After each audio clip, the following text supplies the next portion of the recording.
Good afternoon and welcome to today's town meeting broadcast of the LaRouche organization.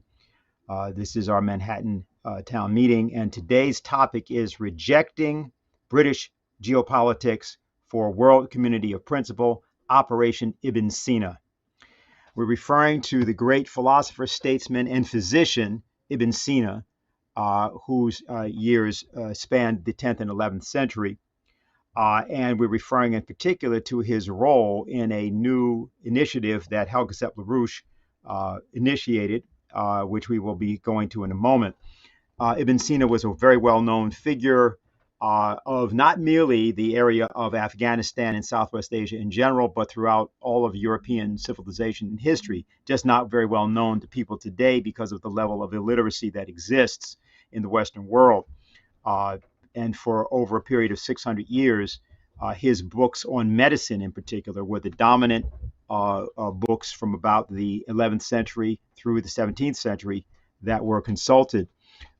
This is an attempt by us to initiate a kind of dialogue of civilizations, which was very well known and very much practiced during the time of the Italian Renaissance. Matter of fact, there's a famous painting called the School of Athens, which depicts Ibn Sina here seen with his hand on his heart, as he is part of the general dialogue of Western civilization. This past Wednesday, Helga LaRouche discussed with Harley Schlanger what the content of this idea of Operation Ibn Sina was. She was the guest at a unique conference which happened in Yemen, which she's going to speak about now, and we'll be hearing a lot more about in a few moments. So let's go to the video.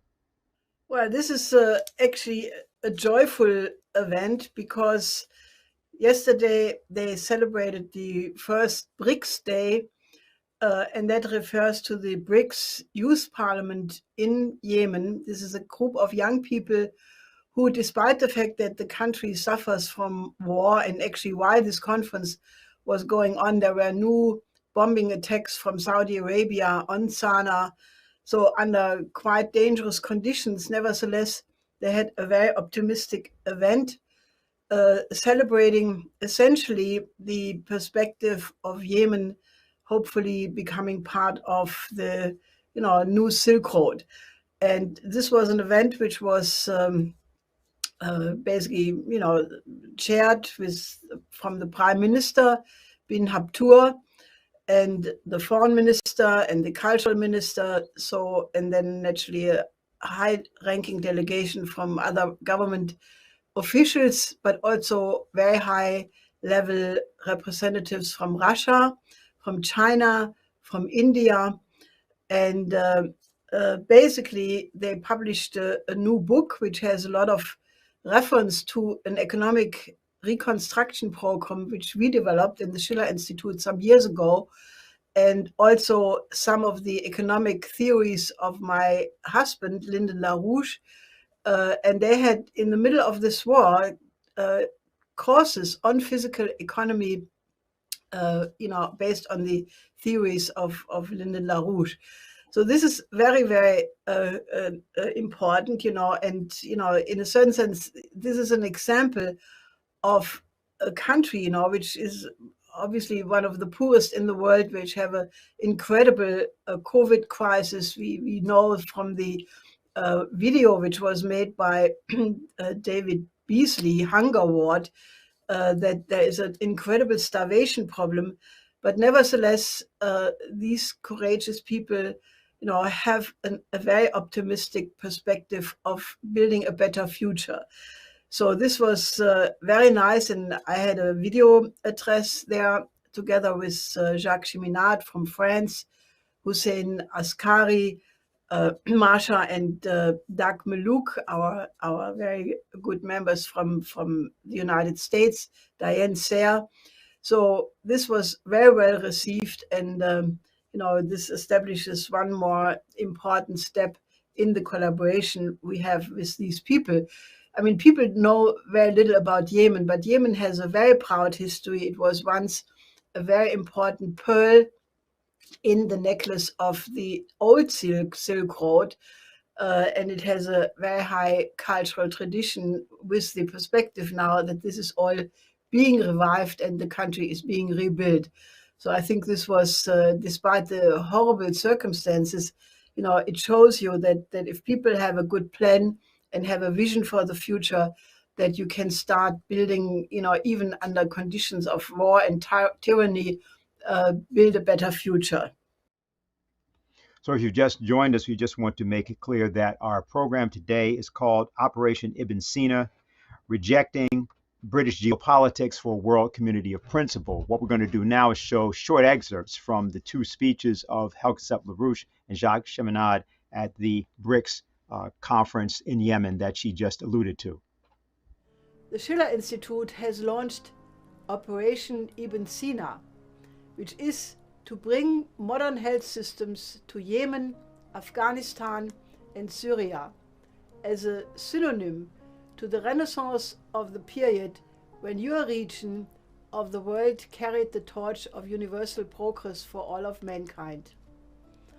I also like to remember how proud my late husband, Lyndon LaRouche, was of your unchanging industriousness for studies of his scientific method, and I would like to encourage you to expand it and make sure that it will have entry into the education system of your country.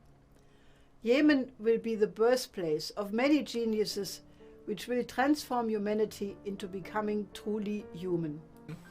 I salute all of you from France in this occasion. My heart is with you in Sana'a. I fully support your fight for independence and justice to fend off the foreign aggression and evil economic blockade launched against the very life of your people. Since you are gathered today at the Medical Emergency College, I would like to inform you that our French party, Solidarité et Progrès, fully supports Yemen's commitment for peace and international cooperation along the lines of a Belt and Road Initiative. We are with you in your fight to place Yemen along the new Silk Road in the tradition of the incense and gum route. The Schiller Institute has launched cooperation with all countries in an Ibn Sina operation to bring a modern health system to all the nations of the world, and first to care for people in Yemen, Afghanistan, and Syria, the most criminally and unjustly sanctioned by the Western ruling oligarchy. It is time that the nations of the world realize the incredible suffering that the abominable geopolitical wars have created and replace them with a policy of entente, détente, and coopération, as Charles de Gaulle said, a policy of peace through common shared economic development. Peace and reconstruction, healthcare, and the right to eat one's fill is the first of all human rights, and it is fully due to all of you. We follow closely your admirable work with the youth, giving them knowledge and beauty and a vision of a better future. You have here your youth, and we take your youth into our hearts. We admire the commitment to study the wise ideas of Lyndon LaRouche, who himself appreciated the commitment of the Yemen youth, of you, to learn how to build a better future. We remain fully on your side to win the peace, the independence, and common prosperity of your nation. Your future embodies the future not only of your region, not only of your country, but of the whole world. I look now at the pictures of your young men and women, and I am inspired. I am inspired by their moral courage and joyful human commitment, despite all odds, despite the horrors of the war. My heart is with all of you in Yemen, with all of you. Again, if you've just joined us, this is Operation Ibn Sina, Reject British Geopolitics for a World Community of Principle. This is the Manhattan Town Meeting of the LaRouche organization. Operation Ibn Sina is one of only several initiatives that the forces of the LaRouche movement have been involved in recently. And it also occurs in a highly charged world international situation, which we now want to discuss. And so what we're going to do is bring up Mike Billington, both from the Asia desk and also a co-editor of Executive Intelligence Review.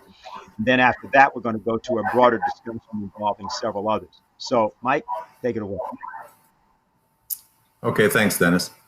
I think what I want to do here is set what Dennis just described as the very awesome danger of the current global strategic situation in order to locate the importance of the kind of work that we've just done in Yemen and other parts of the world.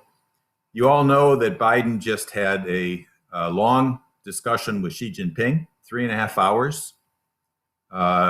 And he has had 2 meetings already since he came in as president with Vladimir Putin, and he plans a third probably before the end of the year.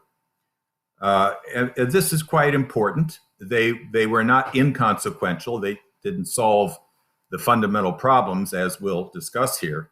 But nonetheless, they have to be seen as having some substance. In the case of the China meeting, they have gone on to restart discussions on trade. The military are talking to each other. In the case of Russia, both sides have agreed that the ongoing meetings and discussions on arms control, trying to come up with new arms agreements to replace the ones that were canceled by Trump, and even cyber security, something which, as you know, anytime there's a cyber attack, it's blamed on Russia.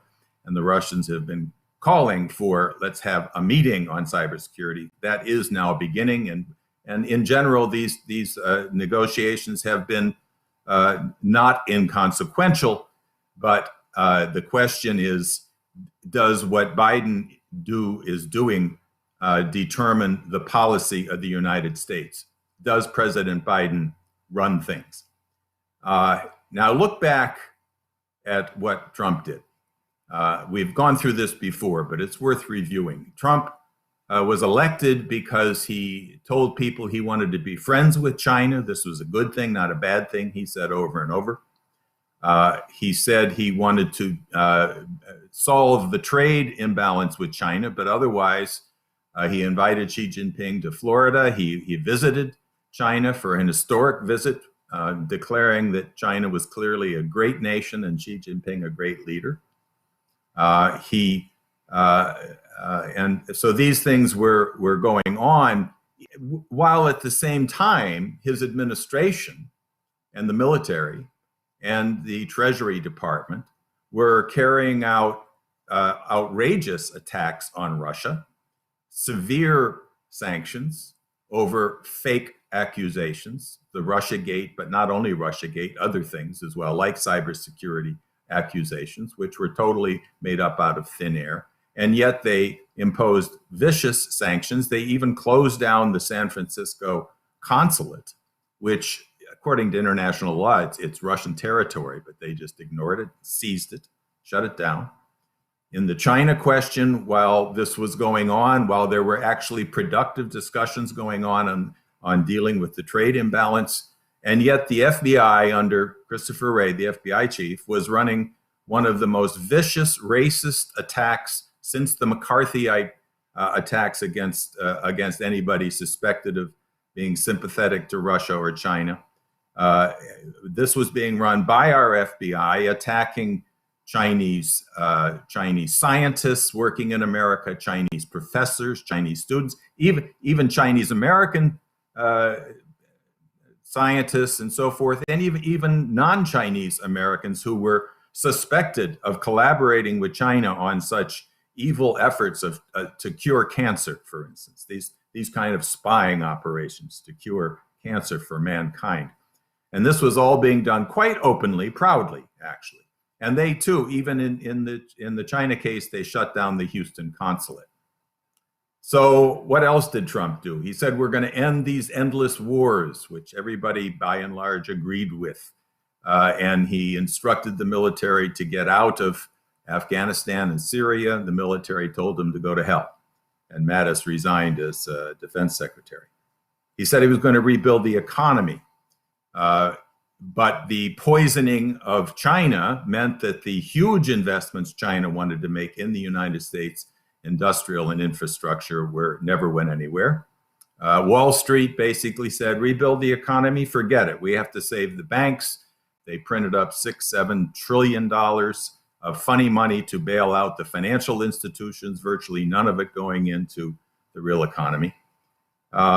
And on the Paris Agreement, as we all quite proudly congratulated President Trump for pulling out of the Paris Agreement, and then with our total support, he invited the Princeton professor emeritus of the physics department there, Will Happer, a man who leads the fight internationally to expose the fraud of carbon having anything to do with climate, that there is no climate crisis, that carbon is the chemical of life, not of death. And the purpose was to have Will Happer hold a debate with the so-called climate scientists, these computer programmers who program their computers to show that carbon's going to cause the world to blow up. So he was hired, he went to the National Security Council, and the same military and intelligence community and Wall Street people told Trump, no, you can't do that. So he sat around for a year and then went home. Nothing got done. And this was a strong president, or at least an assertive president. The question here is that the president is not the king. He doesn't make policy. It's what LaRouche called the institution of the presidency. Our friend Ray McGovern, the former CIA official, who's one of the founders of the VIPs, the Veteran Intelligence Professionals for Sanity, Ray called it Mickey Mat, which stood for not just the military-industrial complex, but military-industrial, counterintelligence, media, academic, think tanks. This is Mickey Mat. But if you add some of the Congress and individuals like Lyndon LaRouche, who have had an impact both positive and sometimes necessarily negative on policies within the White House, and other individuals, people from Wall Street, this makes up the institution of the presidency, who actually determines policy.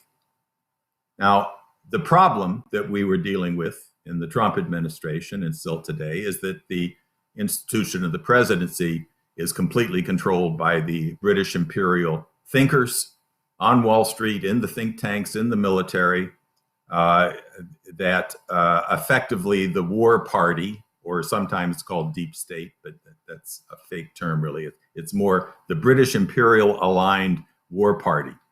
And so it is with Biden. Whatever his personal intentions may be in regard to his meetings with Xi Jinping and Putin and his probably sincere effort not to have a nuclear war.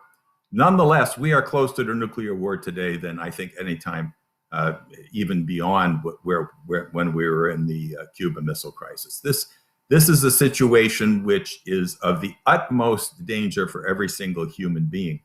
Let's look at how this works. So Biden's meeting with Xi Jinping, while his Secretary of State, Tony Blinken, went to the UN and said that Taiwan must be treated with a robust support from every institution within the UN.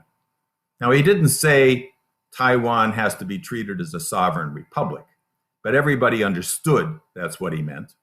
And of course, it's absolutely crucial to recognize that the basis on which we established relations with Beijing after Nixon's trip to China and so forth in the 1970s was on this agreement that we will not divide China, that China will remain one, including Hong Kong, which was still under British control at that time, including Taiwan, which was ruled separately by the people from the KMT who had previously ruled in China before the revolution. But it was based on the idea that there's one China, one sovereign nation, including Taiwan and Hong Kong and Macau. But there's two systems, that clearly Hong Kong was still being governed by a separate system. Taiwan was governed by a separate government. But the intent was eventually, through the peace through development concept, through the development of the economies of both the mainland and Taiwan, that eventually you would have a peaceful reunification of all of China. So all of a sudden we have these State Department and some of the military stepping in and effectively saying Taiwan is a great democracy and we're going to treat it as a sovereign nation. Thursday night, Thanksgiving night, 5 members of Congress, 4 Democrats and a Republican, flew into Taipei on a military aircraft. And one of them declared that we were glad to be in the Republic of Taiwan. Now, even Tsai Ing-wen, the president of Taiwan, would not use the word Republic of Taiwan. That is beyond the red line, which would force China to use force to reunite the country. And yet, here's the US Congress people openly, blatantly talking like this. And then last week, they released the list of countries that are going to be invited or have been invited to the so-called Summit of Democracies that's going to take place on December 9th and 10th, something Biden and the people behind him have promoted since he came in. And of course, as you'd expect, this is an anti-Russia, anti-China effort to declare that only our form of Western democracy counts as democracy. The rest are all authoritarian dictatorships. So China and Russia were not invited, but neither was Singapore, neither was Hungary, neither were any of the Central Asian countries. But who was invited? Taiwan. And again, they didn't use the word sovereign country. They said participants. But again, this is known. These are perhaps beyond the red line. And Xi Jinping, when he spoke with Biden, made that clear. The foreign ministry in China has said repeatedly that if you play with fire, you're going to be burned. And they mean it. They would rather go to war than see Taiwan declared independent and the sovereignty of China destroyed by the splitting up of the country. And if they do, which they may, our friend Chaz Freeman, who was an ambassador and who was actually the interpreter for Richard Nixon when he went to China, said in a presentation he gave last week, he said, look, China has always been clear. They've announced when they're going to carry out a military action, whether it was when they went into Korea during the Korean War or went into India or Vietnam when there were border disputes. And they have announced it now. Will the US defend Taiwan if China decides it has to use military force to reunite the country? Well, if they do, they'll lose. They couldn't even win against a couple 100,000 Taliban in the caves. And they sure as hell cannot win thousands of miles from their country in a situation in which China were to take over Taiwan.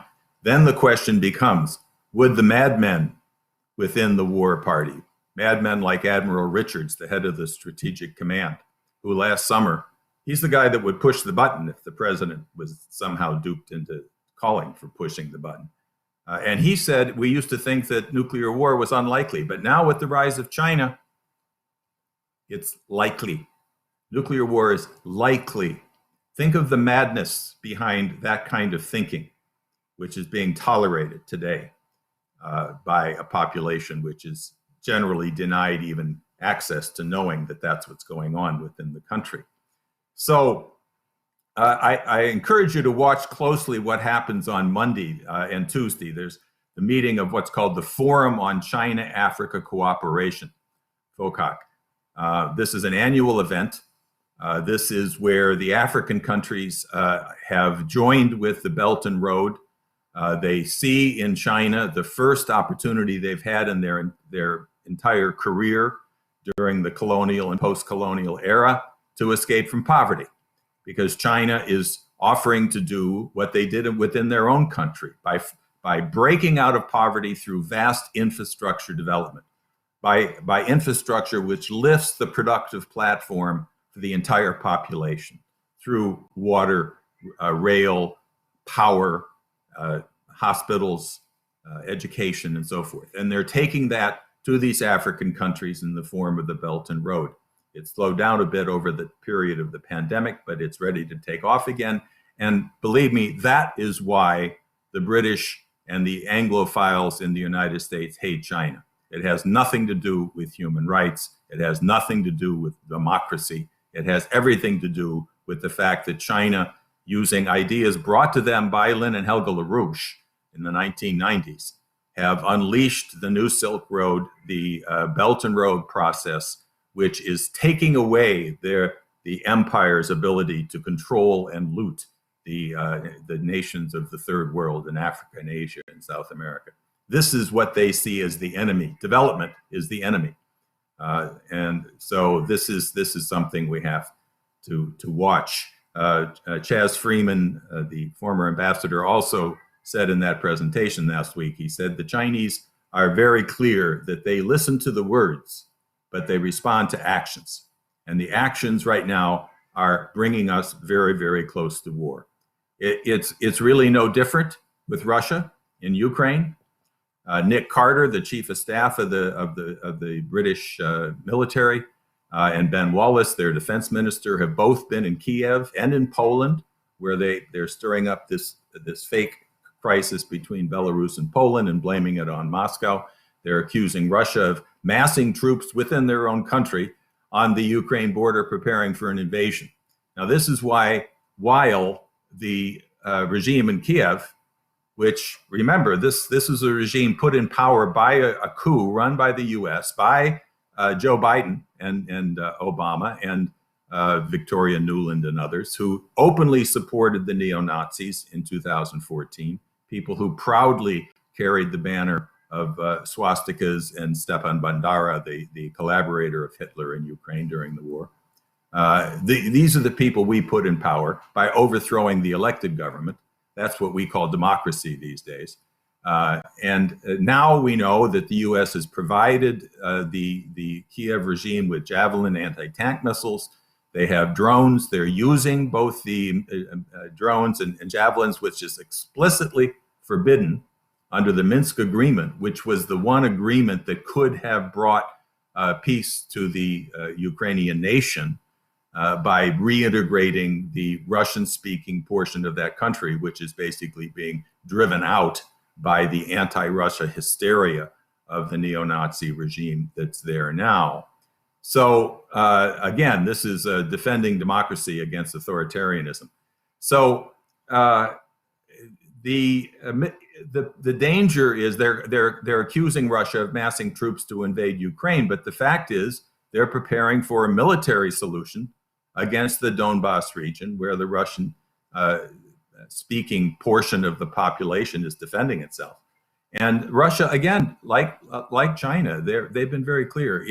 If they choose to try to solve this militarily, there will be a big war in Central Europe. And again, a war that could very rapidly become nuclear. So this is the moment in history in which this question of whether the human race has the moral fitness to survive, or whether it will in fact bow down to the Wall Street and Anglo-American crowd who would rather have war than see any option to their imperial rule over the world. I mean, keep in mind, as you know, we're in the midst of a hyperinflationary breakout, a pandemic that's now out of control, in general economic decline, so that the Western world is, and the vast majority of people recognize that we're heading into, or in already, or heading into a dark age. They see that something has gone horribly wrong, and they're scared. But on the other hand, they're also open to thinking about what to do. So here's where the institution of the presidency, which is not only dangerous as it is today when it's controlled by the Anglo War Party, but it's also the opening, because, like I said, Lynn was very much part of the institution. He He influenced Ronald Reagan personally and directly in terms of adopting the idea of what became known as the Strategic Defense Initiative, the idea that we could end the crazy mutual assured destruction policy, the British idea of keeping the world totally divided by saying we can point missiles at each other and that's going to stop a war. But of course, it keeps the world divided.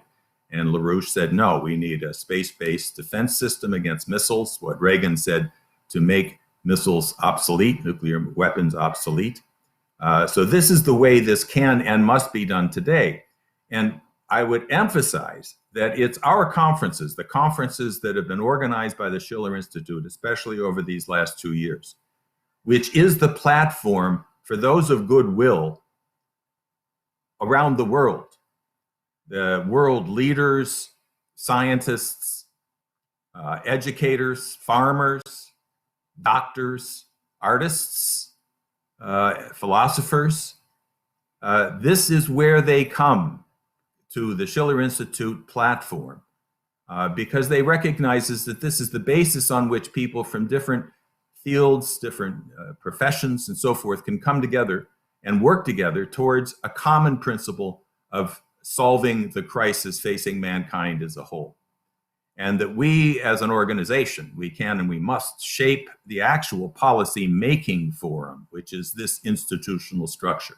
Not getting overly caught up in who's going to be the president or thinking that you have to choose between Tweedledee and Tweedledum, between cancer and AIDS, when you're presented with two bad alternatives. You have to fight to change the way the population thinks and the institutions that are made up of the population, and work and bring the influence of patriots of other nations into bear on policymaking in the United States, not themselves influencing things, but through an institution like the Schiller Institute, which is international in scope, and yet focused here on changing the American policy to be in line with this new paradigm. So that the citizens of the world, those who are patriots of their nations, but citizens of the world, as Friedrich Schiller said, would have the capacity to join in shaping the policies of the United States to the benefit of the human race as a whole, which is what the purpose of America should be and had been under some of our greatest leaders, to bring global peace through development, as in the Peace of Westphalia. So I'll leave it there. Okay, thank you, Mike. So now that you've heard this, and of course, if you've just joined us, we want to welcome you to today's Manhattan meeting of the LaRouche organization. Operation Ibn Reject British Politics in Favor of a World Community of Principle. But now that you've heard this, here's a question for you. How, in a world situation fraught with this kind of danger, should the individual think in a time of crisis? The LaRouche organization has pioneered a unique approach to American politics. In this approach, we refuse to join the partisan masses that are, as of now, merely whistling past the graveyard of their own future. We're not a political faction, we are an institutional force. We are a system of, and this is for you, the audience, not for you, Mike Billington, by the way, the question. We are an institutional force, we are a system of conferences and of ideas. Note that the people of Yemen, organized in a unique way in the midst of war, have focused on the sovereign ideas of physical economy as espoused by Lyndon LaRouche and also others, Alexander Hamilton and others as well. But they have access to those ideas because of the kind of conversation and dialogue that we've helped to design. Now, today, what we've done is we've assembled a panel of people, all of whom were intimately involved in designing this successful experiment in Yemen, who spoke at the conference, the Brics conference. But of course, this is really a development that's owned by the young people of the nation of Yemen. It's a model for a dialogue of civilizations to correct the crimes of the present, of the recent past, and of the immediate future if we were to choose to not act. And so what I want to do is bring that panel up onto the screen, everybody. And we've got Hussein Askary, who's Southwest Asia coordinator for the Schiller Institute. We have Doug and Marcia Malouk, who were involved from here in the United States in a critical way, a pivotal way in making this happen. and Diane Sayre, who also was one of the people that spoke and is co-moderating the conference today. So I'm going to go to, I think, Hussein first, because he's the farthest away. He's over there in Europe somewhere. And we want to make sure we give him the chance, since it's about, what, 8:30 over there right now, Hussein? Or is that where you are? Yes, in Stockholm, Sweden. Yeah. Okay, Unfortunately, great. I don't have a camera, so I'm not in a position to. Yeah, We, we, I we, can we have speak. we have a handsome picture of you that's here, and everybody's looking at. Thank you. Yeah. So just go right ahead with anything you've got to say. Okay. Yeah. Well, I think we are writing a report right now for the Executive Intelligence Review, which will be published next week on this fascinating conference, which was held in Sana'a on the 23rd this week. And the subject, of course, is they are inaugurating this. They call it the first Brics Day, and the Brics are the 5 nations which were earlier said that they were the fastest growing economies, which are Brazil, Russia, India, China, and South Africa. So there's this association of young people, which we met already in 2013 and 2014, and they were fascinated by the ideas and the work of Lyndon LaRouche and his associates on economics and economic development. But they also picked this issue of the BRICS countries as a representative of a new paradigm in the world situation, that this represents a new order, so to speak, which is based on economic cooperation among nations, peaceful economic cooperation, because these nations have seen hell for many years, but especially since 2001, and wars of regime change and so on. And Yemen itself, of course, is under a horrific war of aggression, and also an economic blockade. So those young people established what they call the Yemeni Youth BRICS Parliament. So it's a youth parliament. It's a self-appointed, so to speak. But there are many countries you have youth parliaments. But they wanted to dedicate it to the BRICS and the ideas of the BRICS, but also to the ideas of Lyndon LaRouche and the Schiller Institute and Helga LaRouche, because in 2014, and Marcia and Doug might say more about that, when we met the founder of this, they met the founder, Mr. Fouad Al-Ghaffari. He's the founder of this grouping, and he had met with Marcia and Doug, and he, at the same time, the Executive Intelligence Review had just published the special report, The New Silk Road Becomes the World Land Bridge. And Fouad was in the United States at the time, and he attended actually the seminar of the releasing of the report where Helga LaRouche spoke. So he was completely blown away by the ideas presented there, but he also got a copy of the report. But the report itself, if you have read it, there's a whole chapter on the BRICS countries and the summit at Fortaleza, Brazil, and the principles they established on economic cooperation, and also establishing a bank for financing, the new development bank for financing infrastructure. So he said, this is a fantastic, people in Yemen don't know about this, we have to inform them. It's more dramatic than this, but I think Marcia and Doug can say more about this. So anyway, through the years, they have managed to organize people in universities, in government positions, and all the way to the prime minister, and also the supreme leader of the Houthis, who are now the major power broker in Yemen. Everybody knows now about his work, about the work of the BRICS youth, but also about the Lyndon LaRouche, Helga LaRouche, and the Schiller Institute. We became very close friends through the years, also because of our position from the beginning of this war of aggression in March 2015, that we stood with the people of Yemen, Helga LaRouche, and also in many conferences, we issued statements. We said, nobody's going to win this war. This war is unwinnable. The only thing it will create massive suffering for the people. But you cannot defeat the Yemeni people. You cannot defeat the forces who are in Sana'a and controlling the country. today for many reasons. I can't go through it. But we said that already. We said you cannot defeat those people. And for that reason, the respect for Lyndon LaRouche, Helga LaRouche, and our international association has been immense inside Yemen. But what they focused on, since these are young people, they are not involved in military action, they focused on studying the ideas which are both in this report, which I translated into Arabic, and trying to derive from it principles which they can apply to the reconstruction of Yemen whenever the war is over.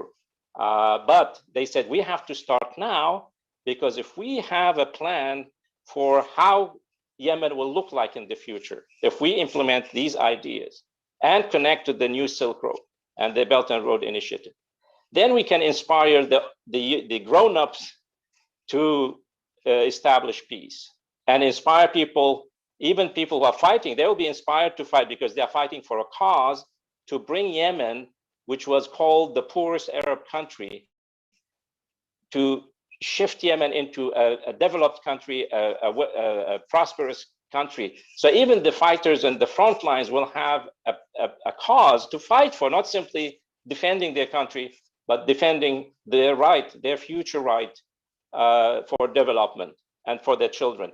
And Fouad Al-Ghaffari said this in this conference. Now, the conference was this week was under the auspices of the Prime Minister, Mr. Abdul Aziz Saleh bin Habtour, and there was a massive government delegation. There's a foreign minister, the culture minister, people from the military, people from the tribal unions. The tribes are very important in Yemen, and they had all the media there, and you had the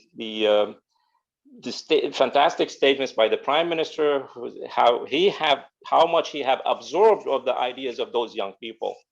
And in spite of, there was a bombing campaign this week against Sana'a, and those people did not care about it. The Saudis were bombing Sana'a using American and British weapons and intelligence, targeting specific areas. And once before, they targeted actually a big gathering, a funeral for the father of a very important person. They killed tens of people and hundreds were injured in that funeral. So I was very worried about my friends, because they announced where the thing will be held, which was in the College for Emergency Medicine.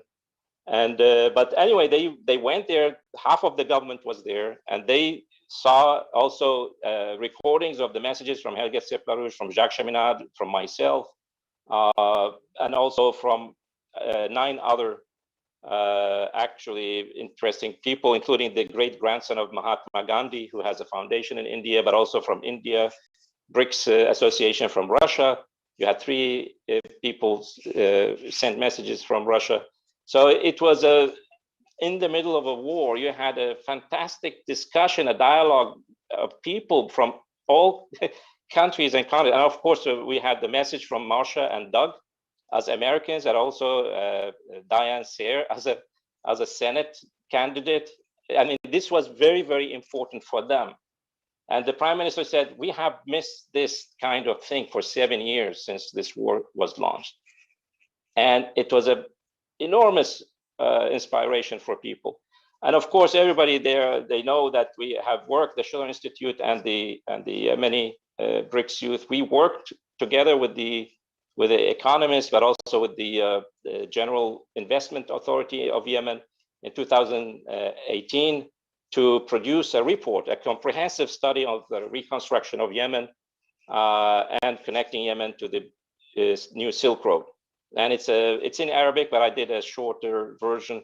But it has all aspects of Yemen's potential for development, where it is now, where it should be in the future, what kind of projects, and how this will be financed. And one of the big things they really love this idea, it's an American idea, the Hamiltonian credit, national credit, that nations can produce their own credit for development. They want to establish a Yemeni national credit bank for reconstruction based on Alexander Hamilton's ideas, but also as developed by Lyndon LaRouche and his associates. So this is it's not only an inspiring for people in Yemen, it should be inspiring everybody in the world, because here you have a people who are surviving one of the worst wars, but also the worst humanitarian crisis on the planet. At the same time, they are studying economic, scientific, cultural problems. I mean, they managed to get the government to establish a national space technology college. They have a special college now for railways. They want to have a national atomic energy agency. They are adamant that Yemen should build nuclear power in the future. So this is the kind of inspiration everybody in the world, I mean, people in the world should look at Yemen and see, because people say, look, you know, in a desperate situation, you see, we are oppressed, we are this and that. They say, no, we are winning this war. We will win this war, but also we are winning this for the future. And we have to be armed, not only with weapons, but we have to be armed with ideas, how to shift this nation from the poorest country to a prosperous country. And we have the keys. They call it LaRouche's 5 keys of progress, which they have thoroughly studied. And, you know, I think there's a lot more to say about these things, but I think this gives the gist of of what's going on. And of course, they received this idea, the Ibn Sina, Operation Ibn Sina, very, very openly. I mean, everybody is discussing it now in Yemen at the highest level of government, and they want to cooperate with the Schiller Institute and the Committee for the Coincidence of Opposites to figure out how the Operation Ibn Sina can be applied to Yemen. So they are very open to this. And one important thing to say, that in spite of the fact that the United States have helped Saudi Arabia in every way, even before this war, the drone attacks on Yemen were some of the horrific things that happened to that society.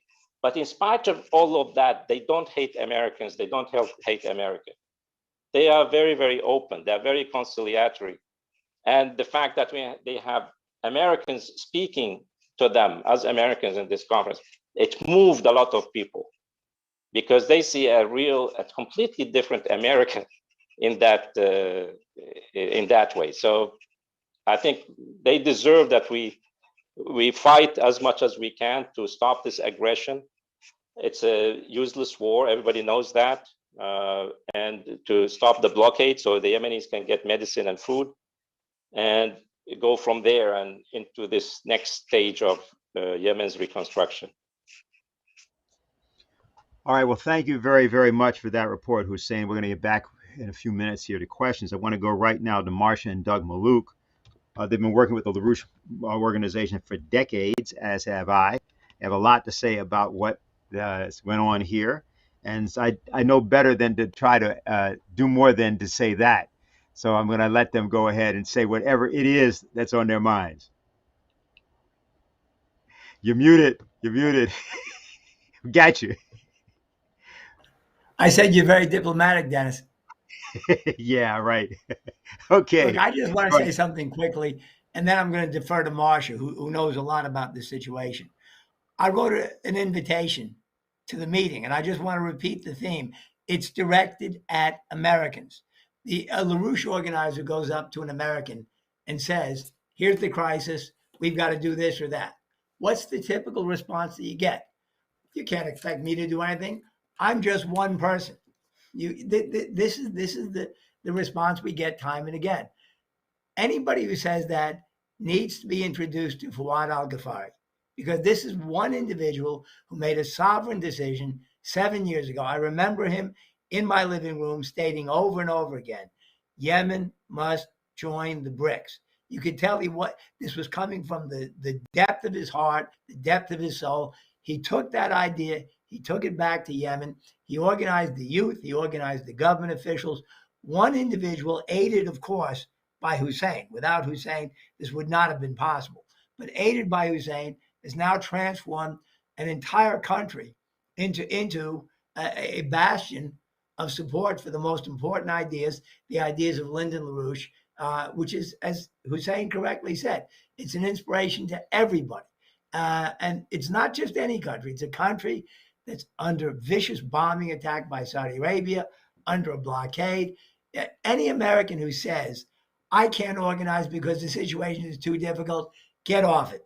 Cut it out. You have no excuse.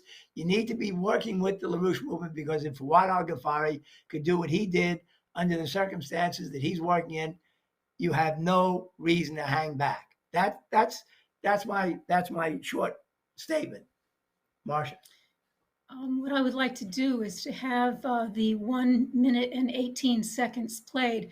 The significance of this is the opening of the video, which was prepared for the ministers, for the government officials, by the team that works with Fouad Al-Ghaffari, and pay particular attention to the 4th, 6th, and I believe the 7th word. I had to go back and re-listen to it repeatedly.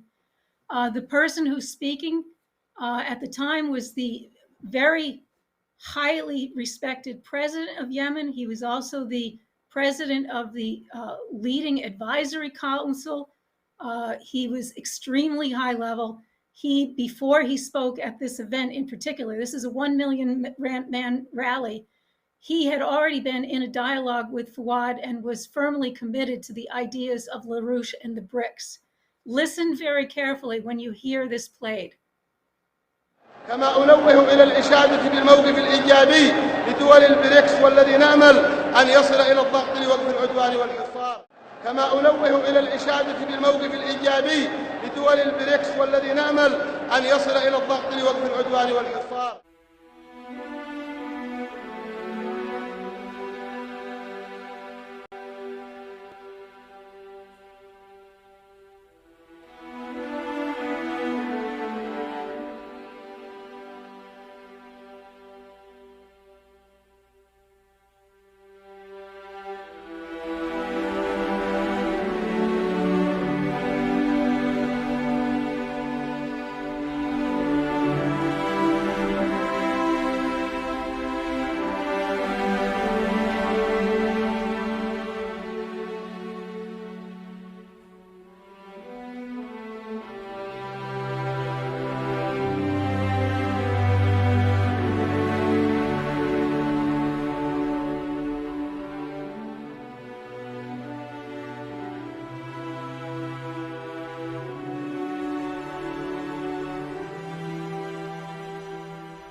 The importance and significance of him speaking in Sana'a at a rally of over 1 million, identifying Brics, and he does later on in his speech say LaRouche. So if it makes it clear, within a matter of months, the Saudi Arabian government, with the help of the United States military, Mickey Mac, or the military industrial complex, whatever you want to call it, targeted him and his entire family and sent a heat-seeking missile into his home, devastating every member of his family.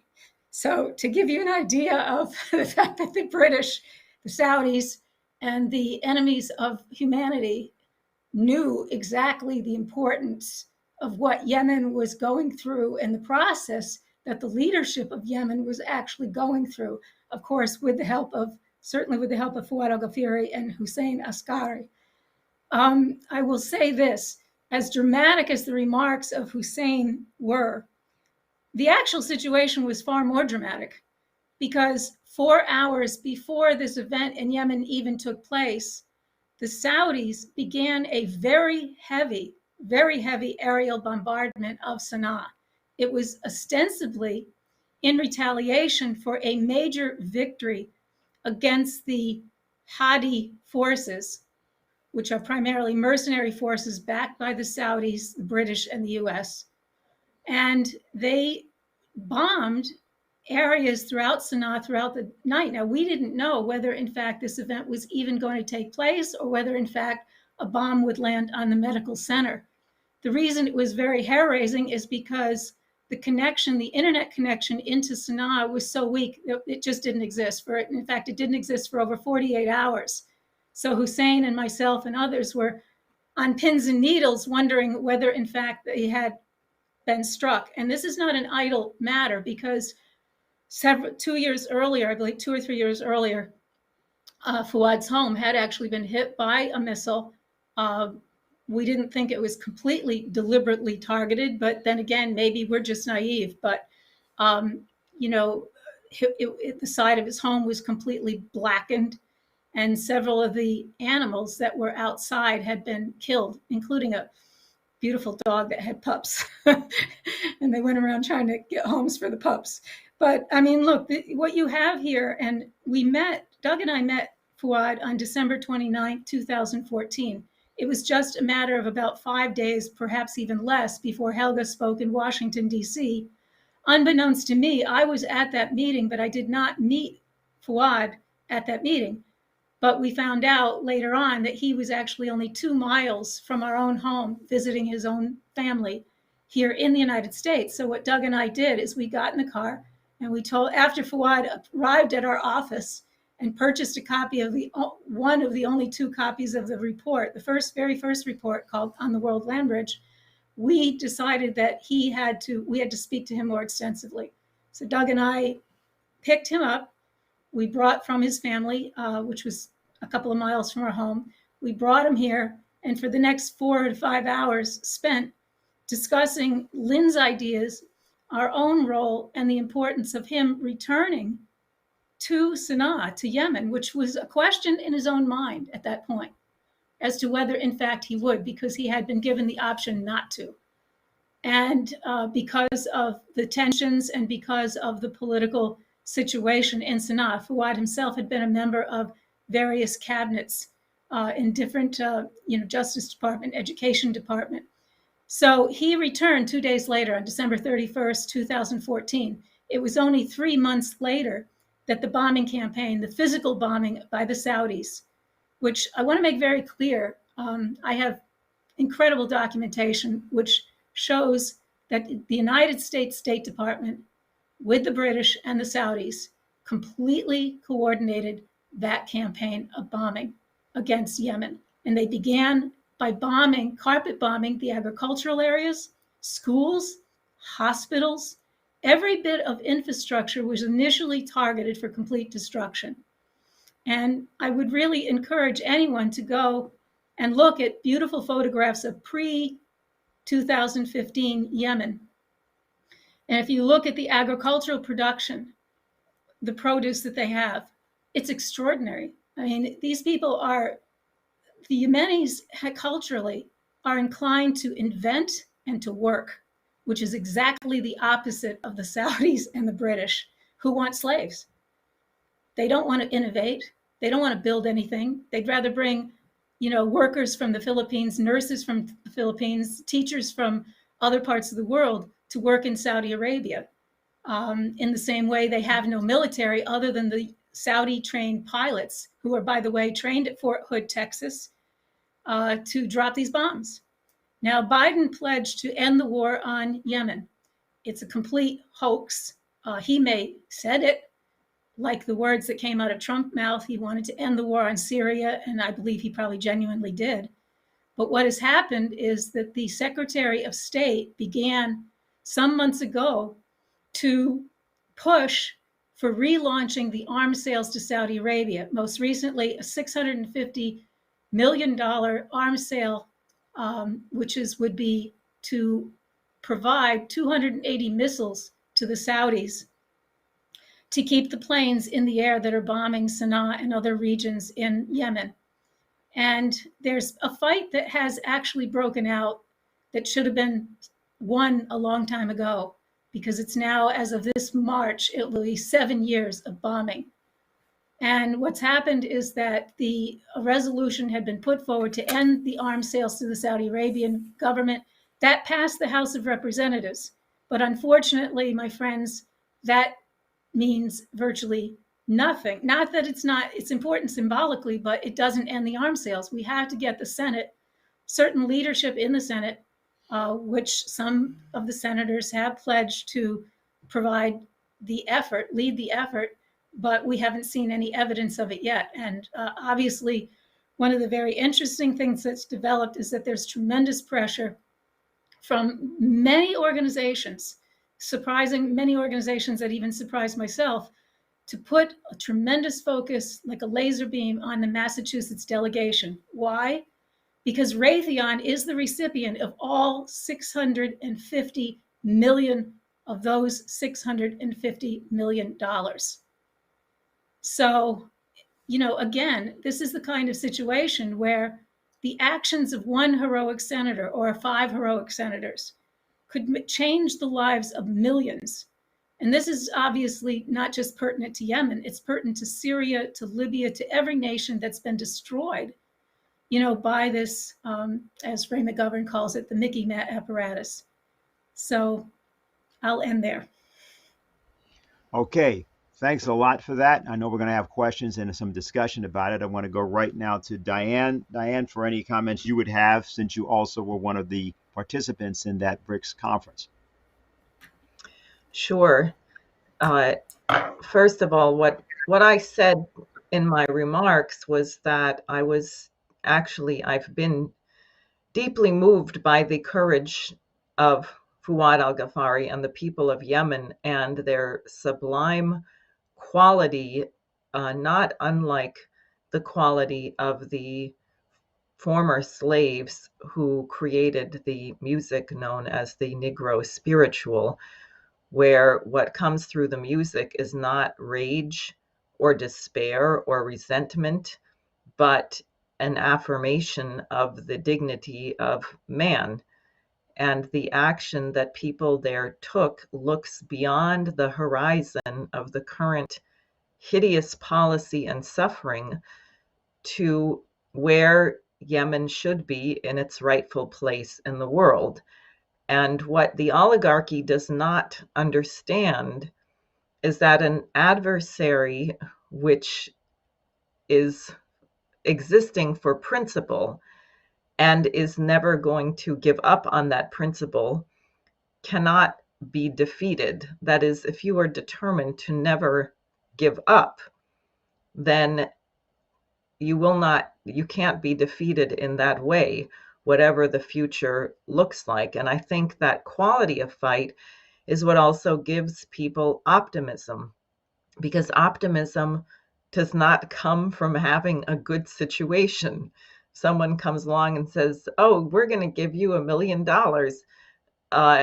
That's not the source of optimism.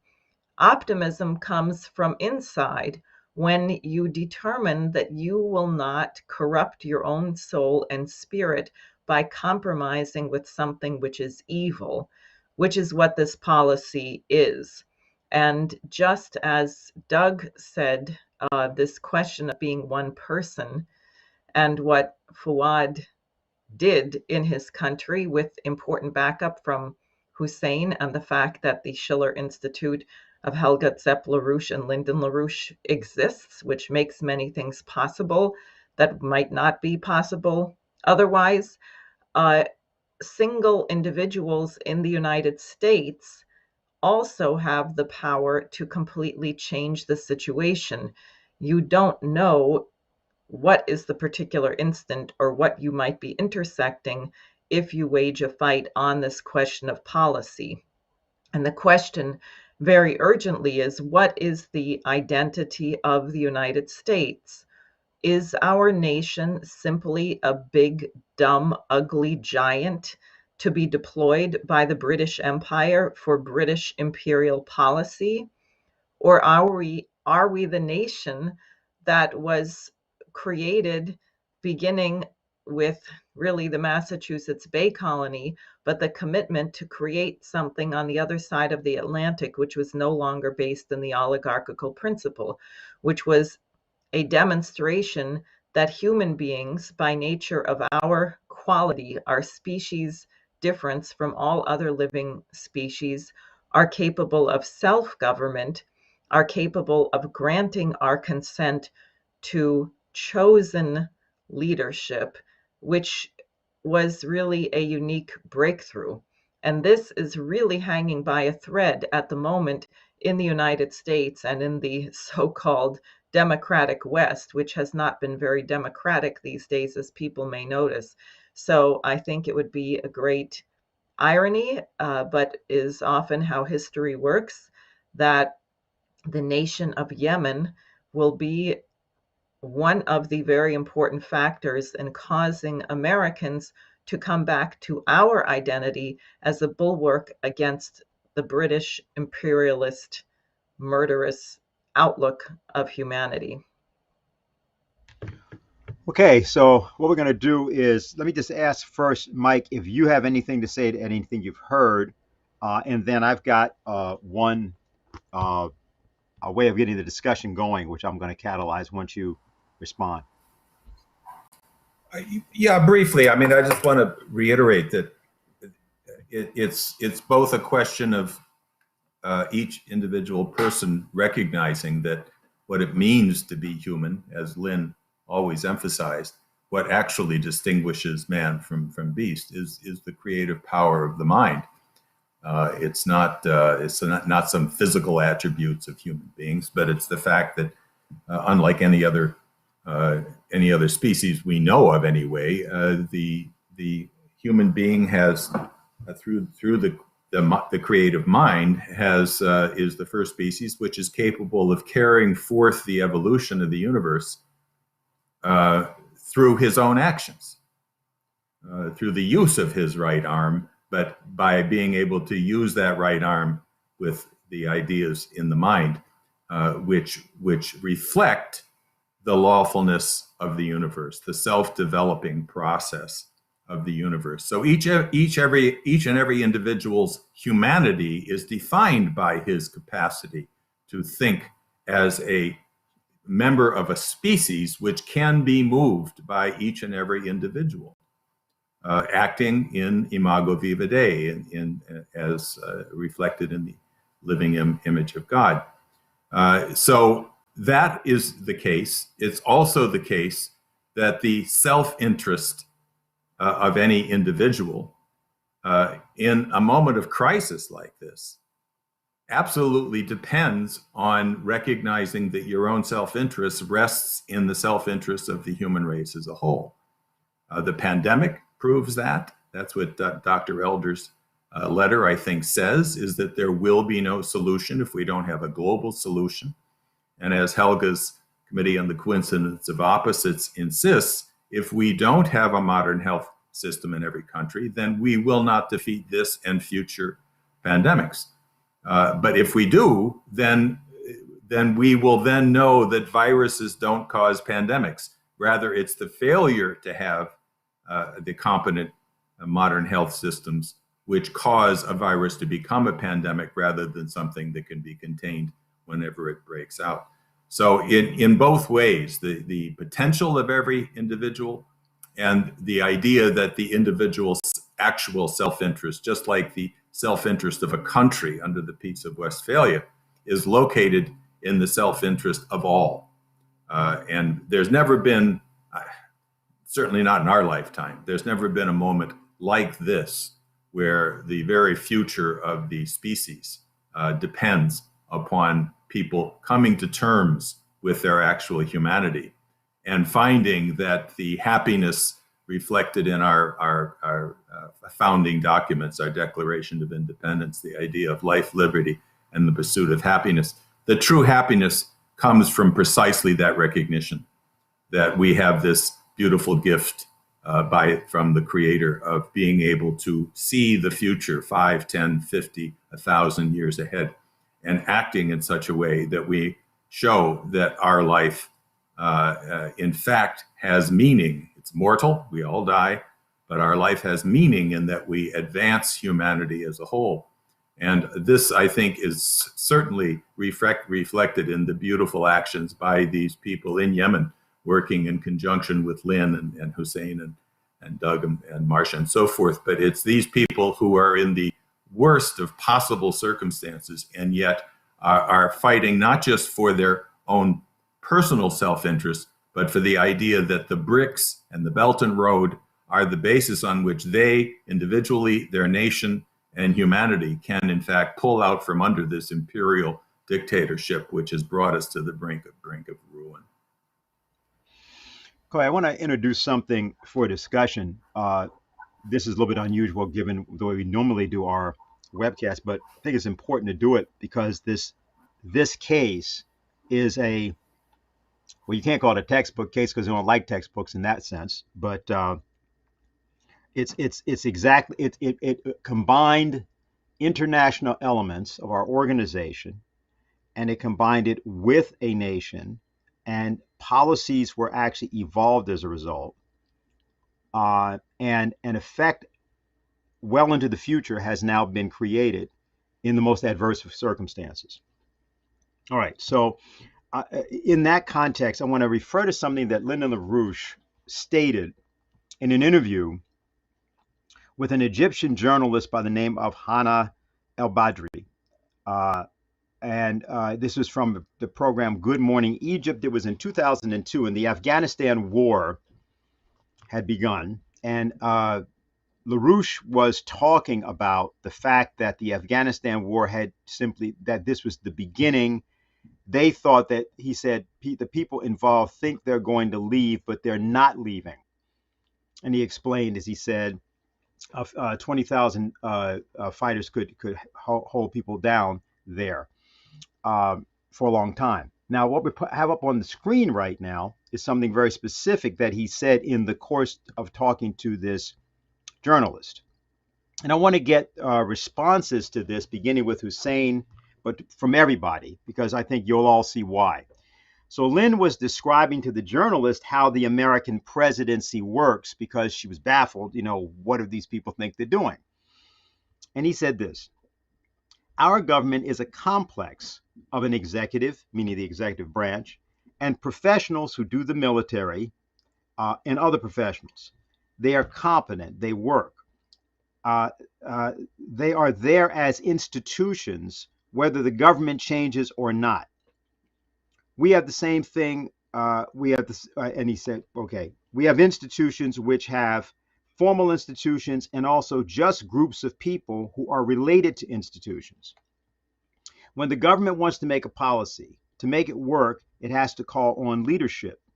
It invokes the people generally, but it also invokes the institutions and asks the institutions to mobilize around a policy.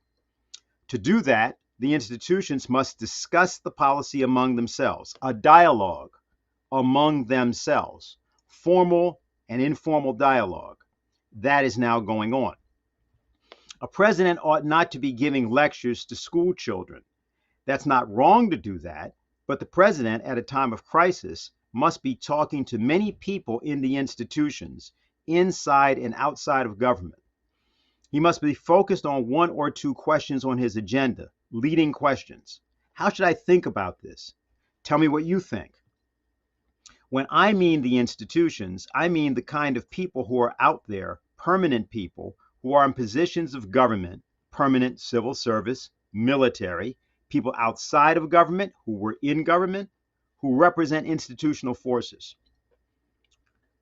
The president would look for actually the intelligentsia, the American political intelligentsia, and meet with different currents among these to see if he can get something from these people, and then talk to foreign leaders directly on the same basis and say, look, this is secret, but let's discuss what I'm thinking, what I'm hearing.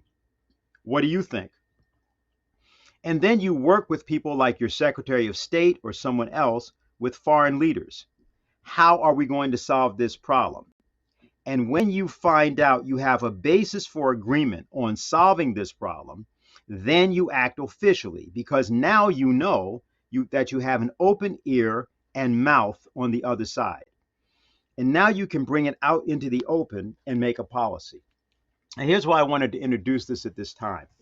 Clearly, what has actually been happening, and several of you have been involved in various ways, and the organizations as a whole, which is one of the things that mystifies people about what is called the LaRouche organization, where we are contending that while it's important to have a large organization, while it's important to have a lot of people involved in things, it's ideas that count, and that it's possible to move the world by individuals with great ideas.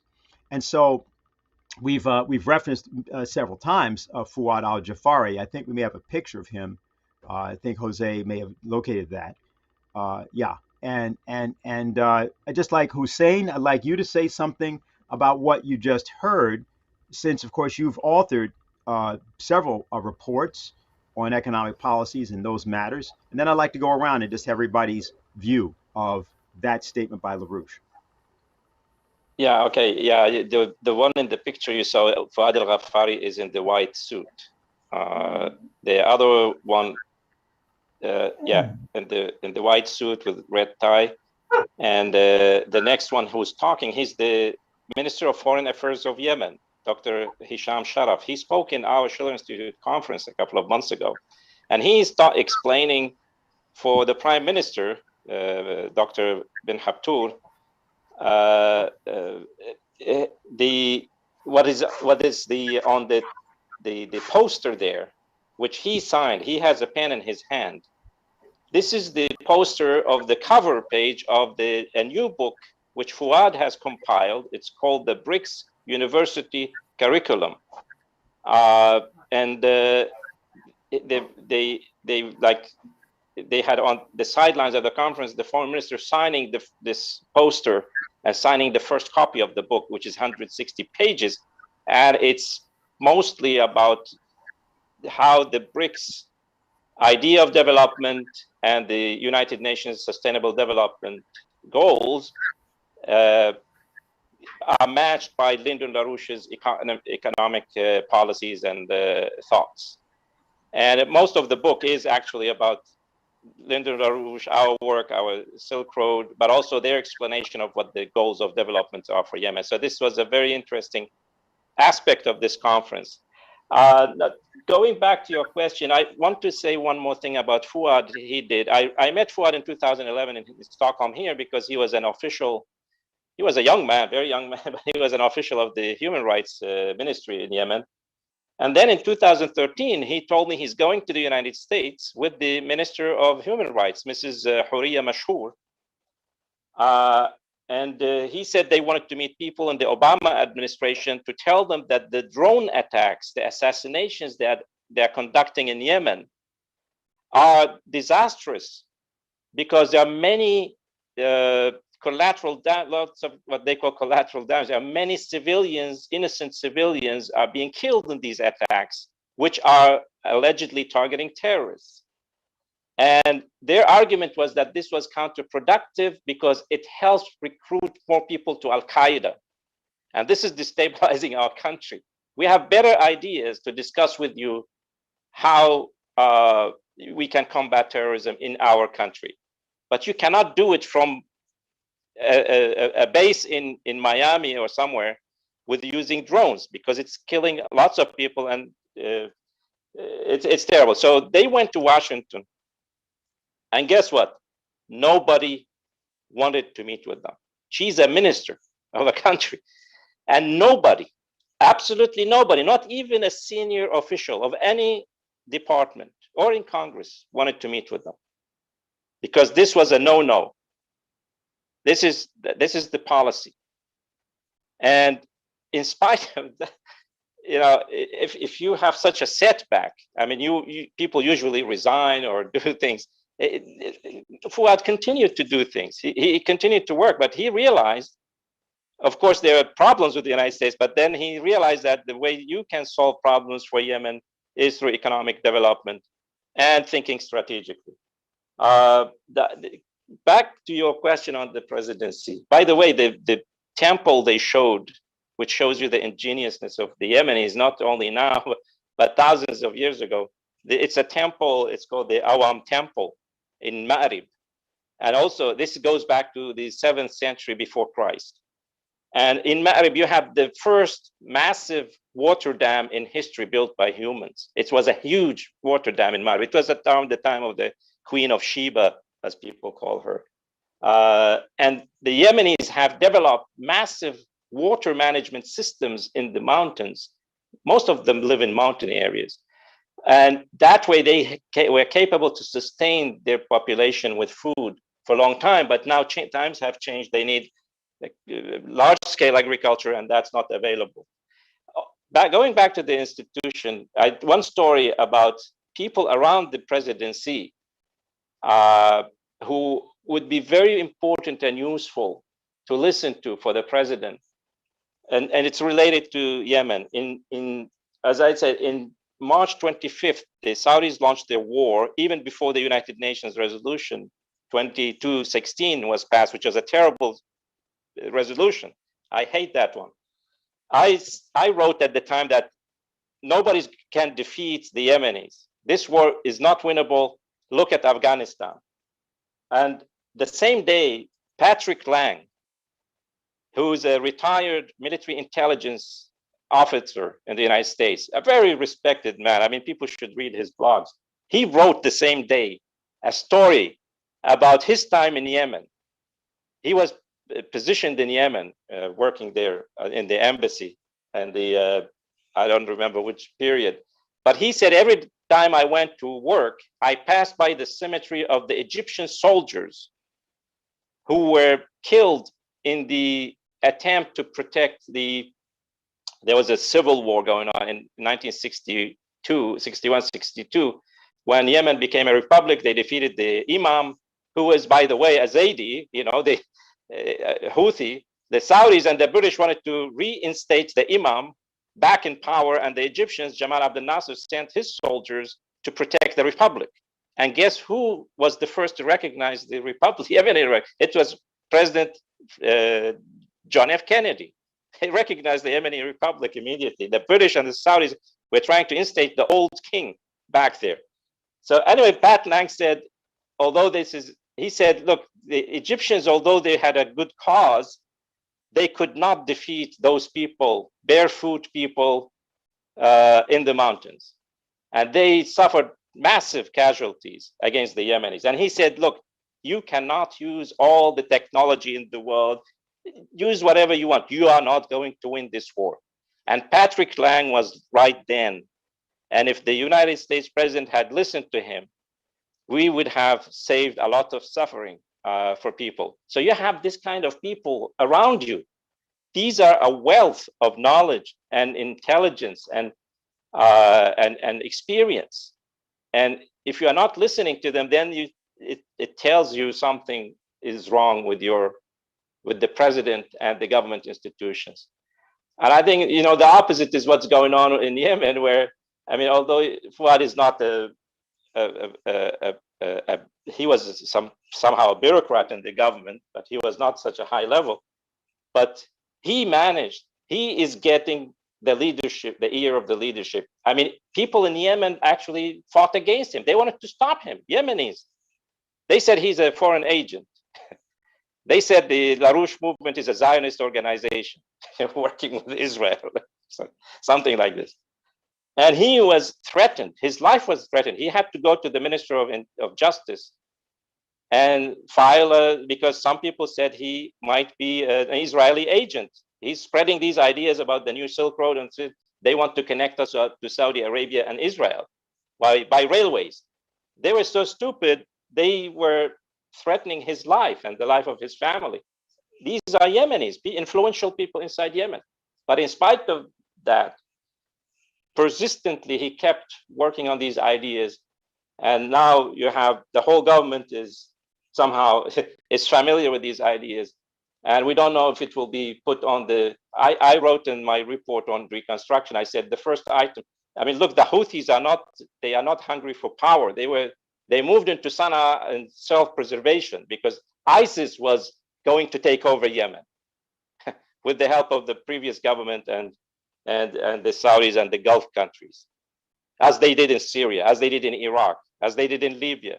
So they preemptively went into Sana'a, but there was a national dialogue of reconciliation and to form a new government, and it was sabotaged by the start of the Saudi bombing. The Houthis and the current government in Yemen. And by the way, the prime minister and the foreign minister, who are our friends, and Fouad Al-Ghaffari, they are not Houthis. They are Fouad is independent, but the prime minister and the foreign minister are from the General People's Congress Party, which is the previous government party. It's a secular party. It has nothing to do with the Houthis, but they created a National Salvation Alliance to protect Yemen, defend Yemen, and have a political process. So that's what has happened is that you have all levels of government are now familiar with. By the way, I go back. I missed the point. I wrote in the report that the reconstruction of Yemen with the items we identify here, including establishing a national development bank, issuing sovereign credit, this should be the first item to be put on the negotiations table by all parties. Because by looking at how the future of Yemen will look like, the negotiators will have a better grasp of the reality and what the goal is of achieving peace. Because peace is not simply there's no fighting. Peace means that you build your nation, you give your people, you make them prosperous. And that's something which has actually become part of the institutions of the government in Yemen, at least this discussion. Okay, very good. I want to let's see. I'll go to Diane. You want to, because I think you've got a limit on your schedule. Sure. That was a lot, actually, Hussein. Thank you. I think this history was really important. Maybe before I go, actually, I'll just share this question, Dennis. Is that all right with you? Sure, go ahead. Why don't you do that? Sure. Yeah, which came in, which I think is good. And Marcia may want to say something about this, or others, which is, could you identify more about the movie that Helga LaRouche raised in her remarks called Hunger Ward? Thank you.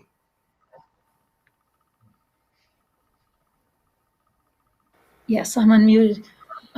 This was done by a group in Hollywood, many of which are not particularly friendly to LaRouche, but at a certain point, you see this going on in Yemen, and the question is, how can you live with yourself if you don't take action and tell the world that you have the equivalent of a mass starvation and imposed by your own government? It's not just the UK, it's not just the Kingdom of Saudi Arabia, it's the United States. So they began to document. And, look, I will just say this, it's heart-wrenching to watch this. It's a very brief film, but I think it's extremely important that people do watch it. The other thing I wanted to bring up was this quality of indomitable spirit.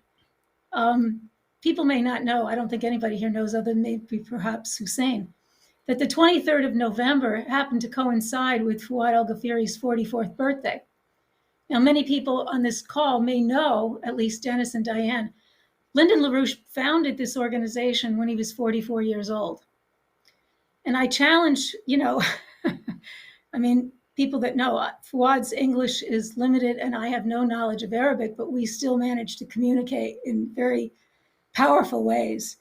And what I posed to Fouad was the question, are you a young old man or an old young man?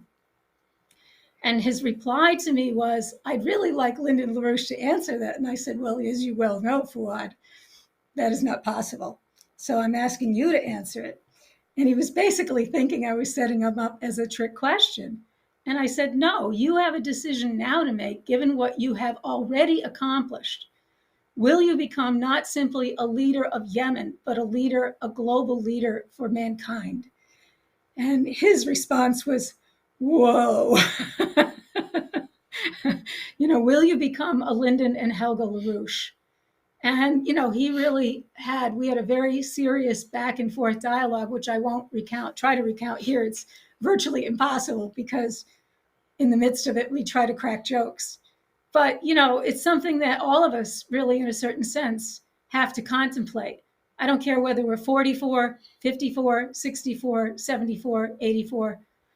Are we going to become, even at that age, are we going to become world leaders and not make excuses? Because it's not simply the youth. The youth can be the inspiration, if you will.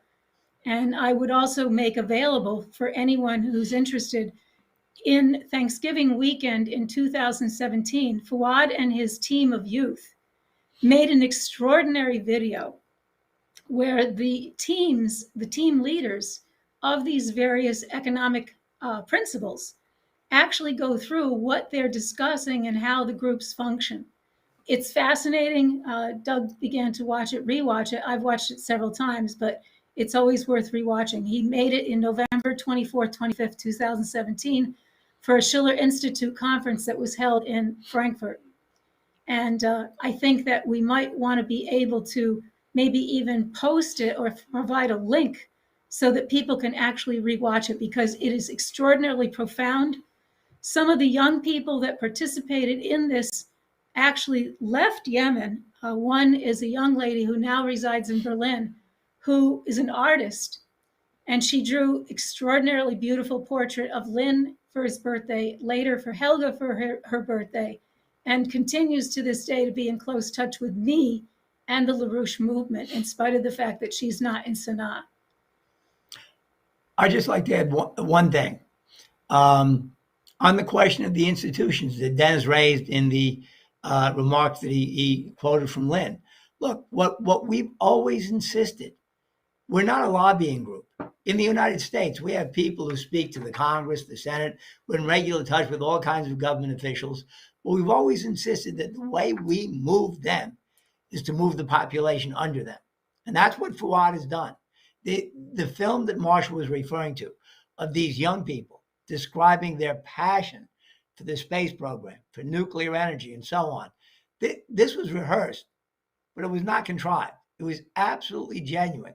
And my thought watching this was, my God, how wonderful it would be if American kids thought this way.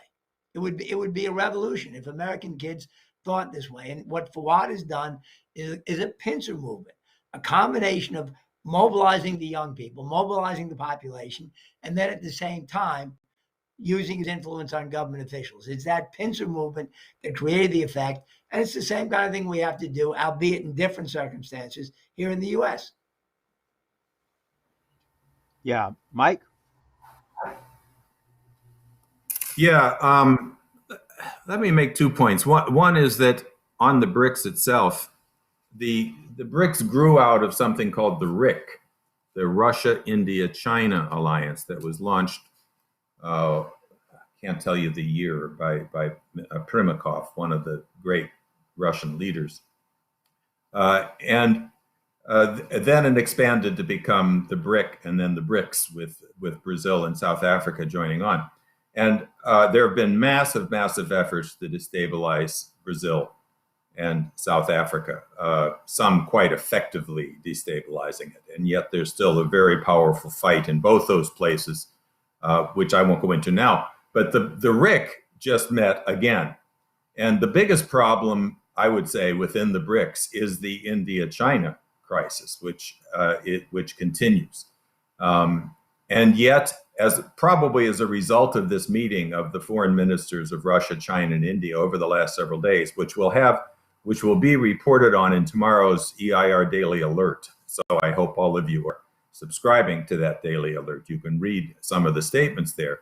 But the most important being this India-China issue, and in the past, India was not allowed to contact anything or send anything into Afghanistan through Pakistan because of the Pakistan-India crisis, which affects especially because of China's development of the China-Pakistan economic corridor. There's a very close connection between China and Pakistan, and that shaped some of the problems between India and China. So India just sent a huge quantity of wheat through Pakistan, which they normally wouldn't allow, into Afghanistan, wheat and some medical supplies. So I think the question of being able to resolve these British instigated crises is very important. And then the other thing I wanted to mention is that in terms of the power of the institution of the presidency, which I addressed and which Lynn addressed in the statement that Dennis went through, two things are going on right now. Starting on Monday, there's going to be a meeting in Geneva of Iran and the other members of the P5+1, which includes the United States and Russia and Germany and France, I believe,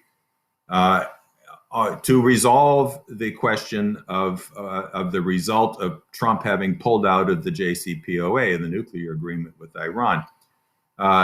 And Israel especially, and some of the Anglo war party people in the United States have been quite openly threatening war on Iran, quite openly.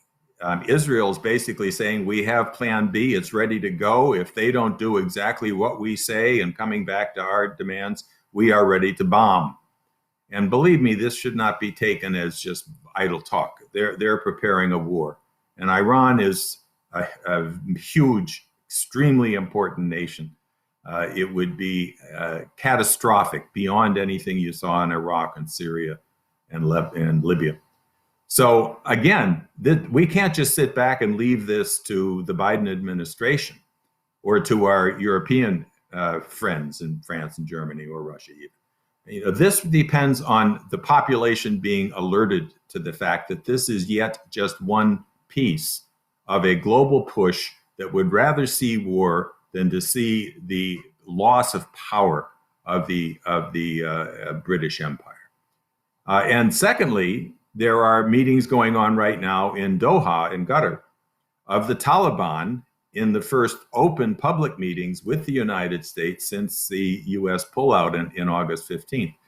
So in both these cases, these are not things that should just be observed. These are issues that have to be made passionate to our friends, our members, our supporters, but also to the institutions that we have been reaching out to systemically, especially over these last 2 years, with reaching out to the institutional people who you see speaking at our conferences in the US and around the world. So Yemen is one of the worst, as Beasley said, one of the worst humanitarian disasters in the world. Afghanistan is another, and Iran could rapidly become such if we actually don't prevent this kind of disintegration into war. So I think we need to take this Yemen example as just like we're taking the Ibn Sina project in Afghanistan, as cases in which every single human being has an interest in making sure that these issues are resolved, and that in resolving them through the peace, through development cooperation of the US with the Brics, then you create a condition and a model that can be applied in every other crisis in the world, in Asia, in the Middle East, in Africa, in South America, and so on. So this, every aspect of this is part of a crisis of civilization, which people can and must look at from above in terms of a view of a crisis of mankind, which this is a dangerous moment, but it's an absolutely golden opportunity in the sense of Percy Shelley talking about conjunctural crisis, when suddenly people who have been blinded by fake axioms and prejudices suddenly become capable of comprehending profound ideas about man and nature, about society, about science. And this is a moment where each of us can and must participate in exciting that quality of mind in the entire population here and around the world.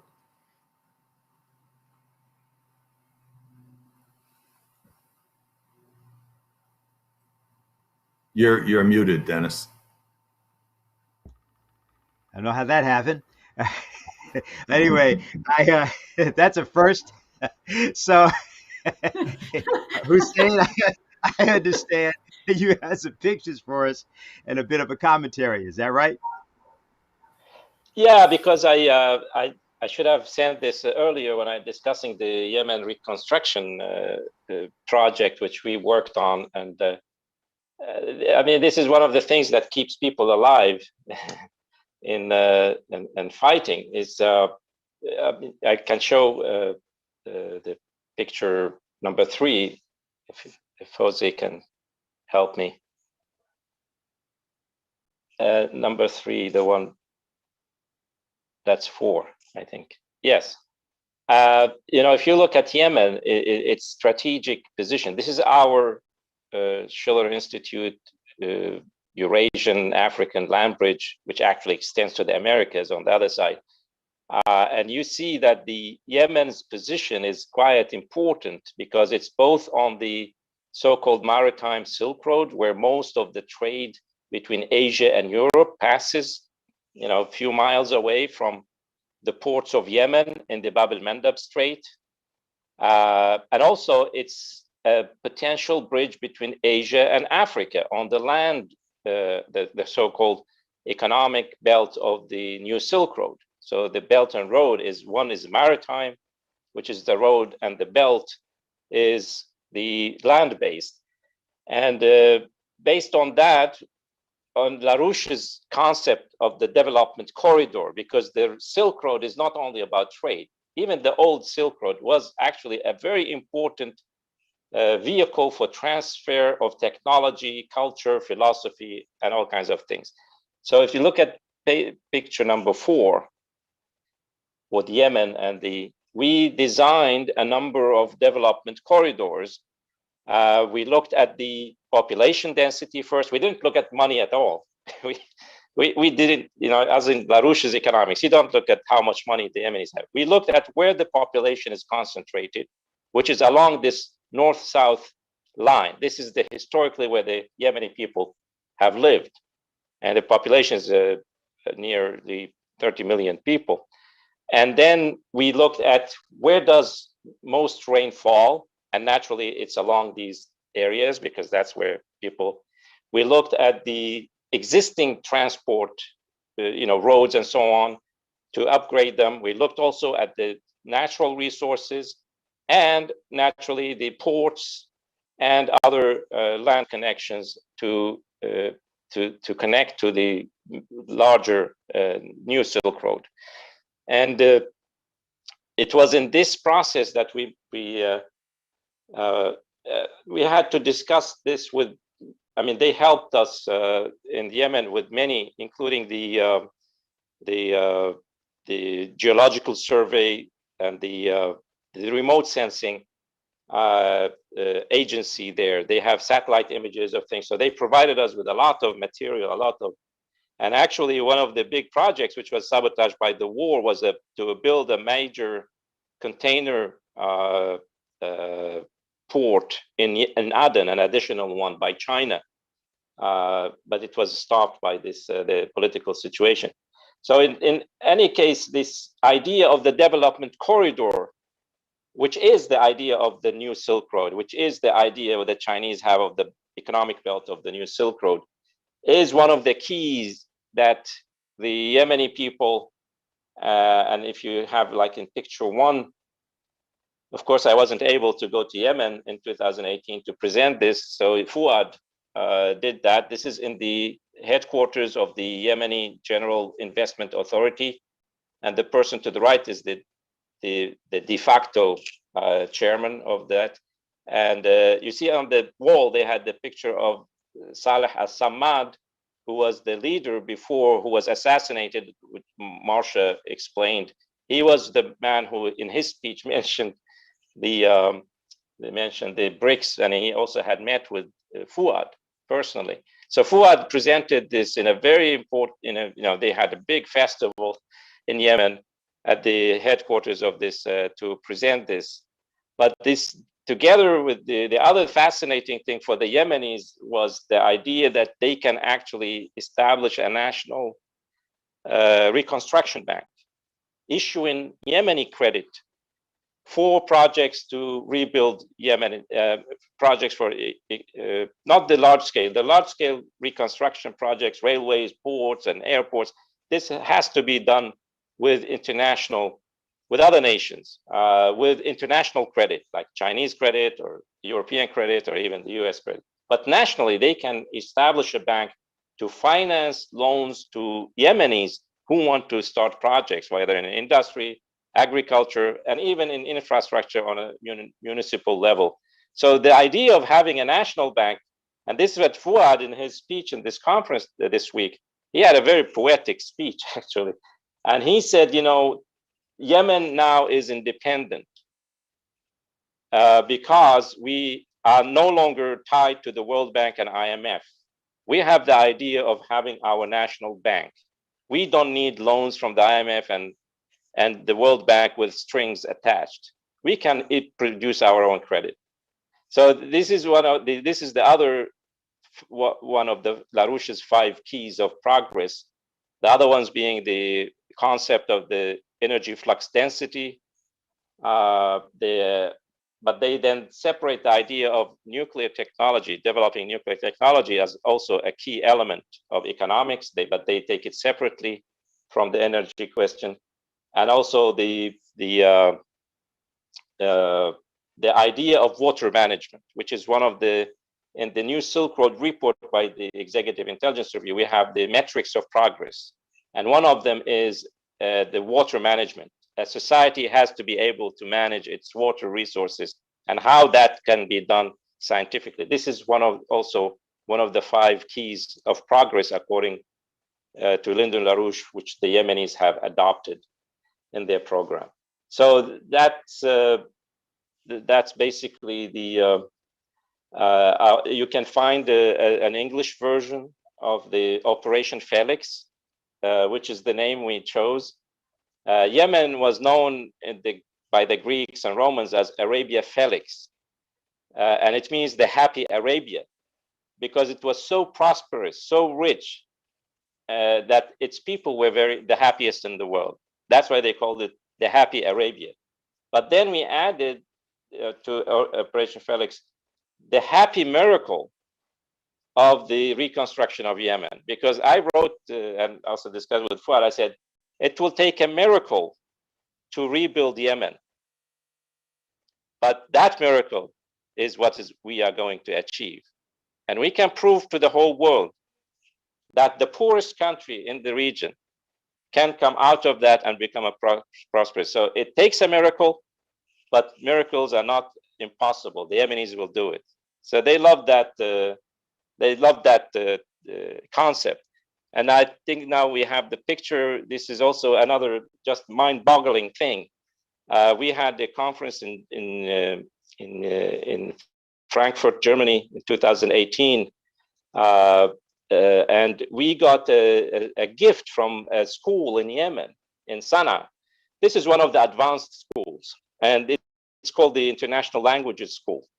And they study languages. They study Chinese. They study English, of course, and French and German, but they also have started teaching Chinese in that school. And those kids were studying the concepts of the Sustainable Development Goals of the United Nations as part of their curriculum. But they insisted that they should have LaRouche's ideas superimposed on the so when we had the conference, of course, Fouad, and nobody could travel from Yemen. The airport in Sana'a is blockaded and it is bombed, and nobody can travel out. And this is one of the tragedies of Yemen, that most people who have died was not in the fighting. Most people died because they are sick people. There's no medicine, and they cannot travel abroad to get medication, because they have to fly outside to other countries to get treatment. And thousands of people with chronic disease, with cancer, with all kinds, they are suffering and dying a slow death because of the closing of the airport. I mean, Yemen is is blockaded by land, air, and sea. So unless you have a very special ways of getting in and out, you cannot move. Anyway, so they couldn't attend the conference. So they sent us this poster, and we intended to send them back the message that we got this, and me, Helga, Seif LaRouche, and Lyndon LaRouche took this picture and sent it back to them in appreciation of the effort they have done, and that their message has reached us, and here and also in the conference. And that was a few months, actually. This was in, I think, in late 2018. That was a few months before Lyndon LaRouche passed away into immortality. So this is one of the things they keep very warm, close to their hearts in Yemen. Well, thank you very much for that, Hussein. Dennis? And yeah. There are 4 other photographs from inside the actual Yemeni event, which starts with the one with Fouad. Speaking of a happy Yemen, I think it would be really important to show those other photographs, because you can see there's just, I mean, not only the numbers of people in that room, but you can see the joy on Fouad's face. And if you continue with the presentations, the excitement is embodied in these photographs. This event was extensively covered by the major television station and radio station in Sana'a.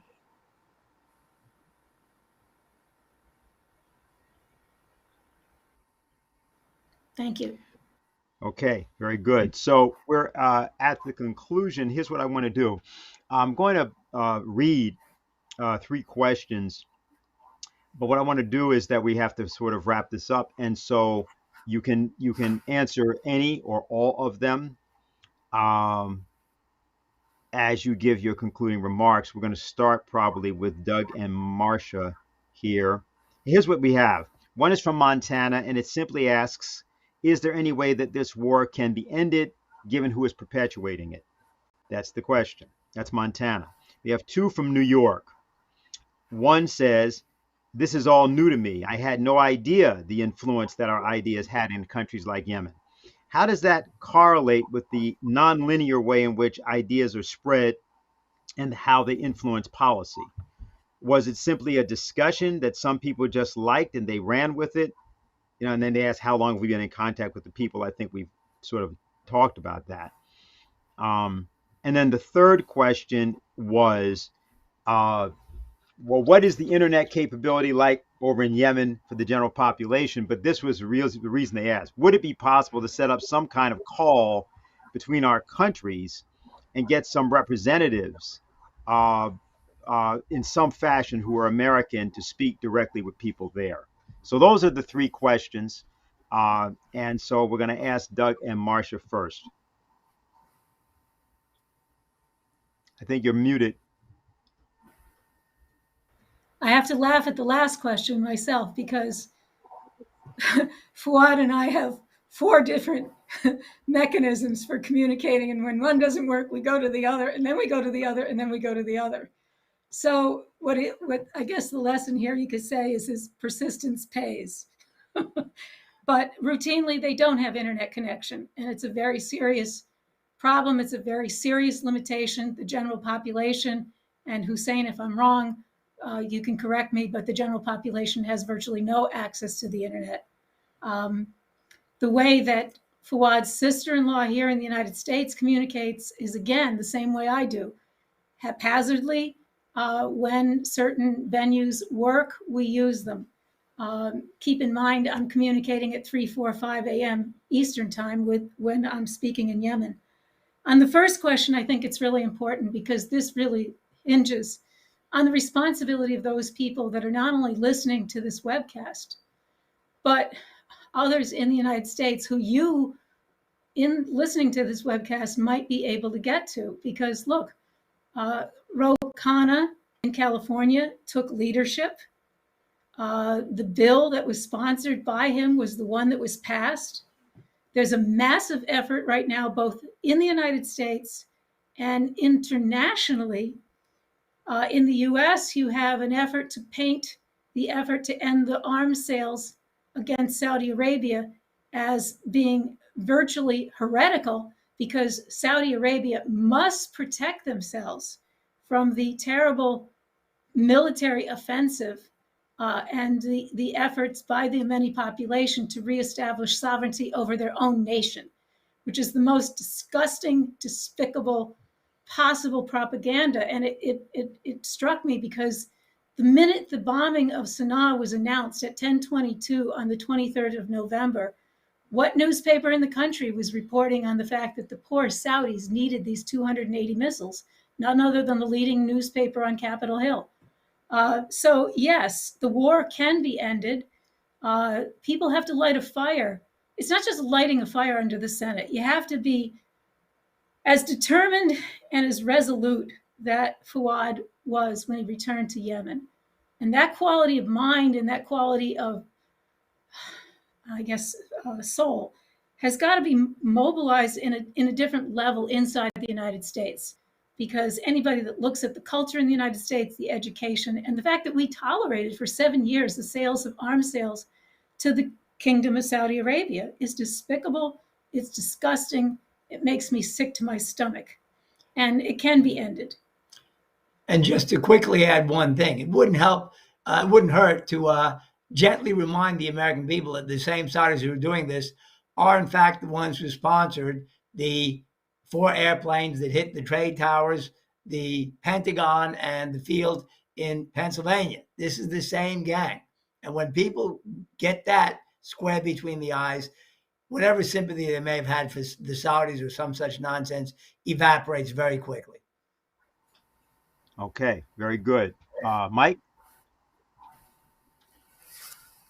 On the second question, how did these amazing ideas disseminate throughout the world and get into Yemen and so forth? I mean, that's a very important question. You know, the media can block the general population from having access to these ideas, as they did when they imprisoned LaRouche. They slandered him. They made sure every newspaper in the country and mostly around the world would say nothing about LaRouche except that he was some sort of conspiracy kook, an anti-Semite, a racist, a communist, a Nazi, anything they could come up with.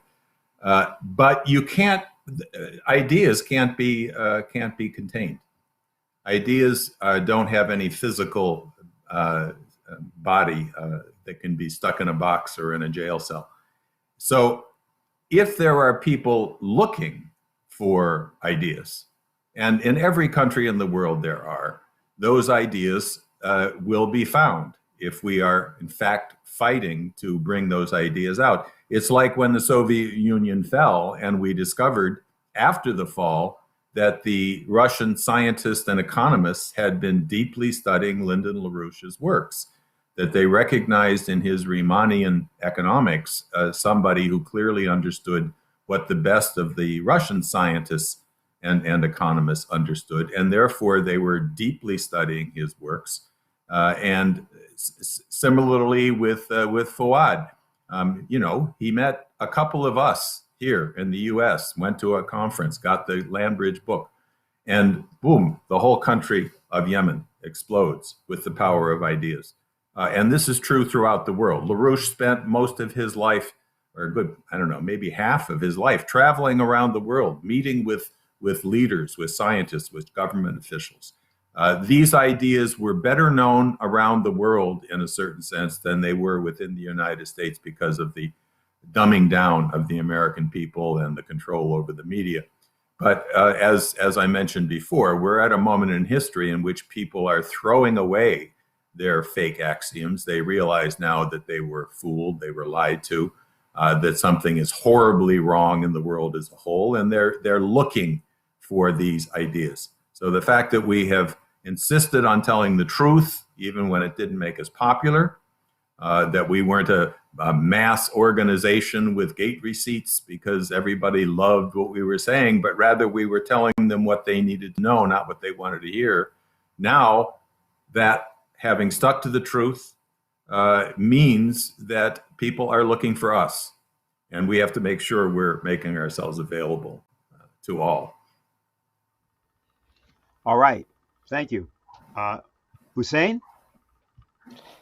Yeah, I will just first on the second question. You know, as Mike said, and Lyndon LaRouche always emphasized, it's ideas that shape history, not armies, not money, not kings, and so on and so forth. It's ideas that shape history. And if you have the right ideas, if you carry that truthfully within you, and you are courageous, because it takes courage to tell people that I have an idea, and then many doors will open. You will be attacked, of course, as our organization in LaRouche to be attacked and slandered. But at a certain moment, when people see that this idea is great, it's good for their country, then they will adopt it, no matter how high it is. I mean, we had the example of the Strategic Defense Initiative when Reagan took Lyndon LaRouche's idea. I mean, I have several examples of my own because I was, you know, a bit, you know, I am a daring person. When I know something is correct, I do it. I challenge people, but I try to open doors. When I translated the New Silk Road report, I had contacts in Egypt, but then I said, look, I want to launch this book in Arabic from Egypt, which is the most important Arab country in the region. And I want people in Egypt to help me bring this message out. And I think your country is the right place. So one official arranged for me, and suddenly I found myself, I sent a picture, I think, to you too. I found myself sitting next to the transport minister of Egypt,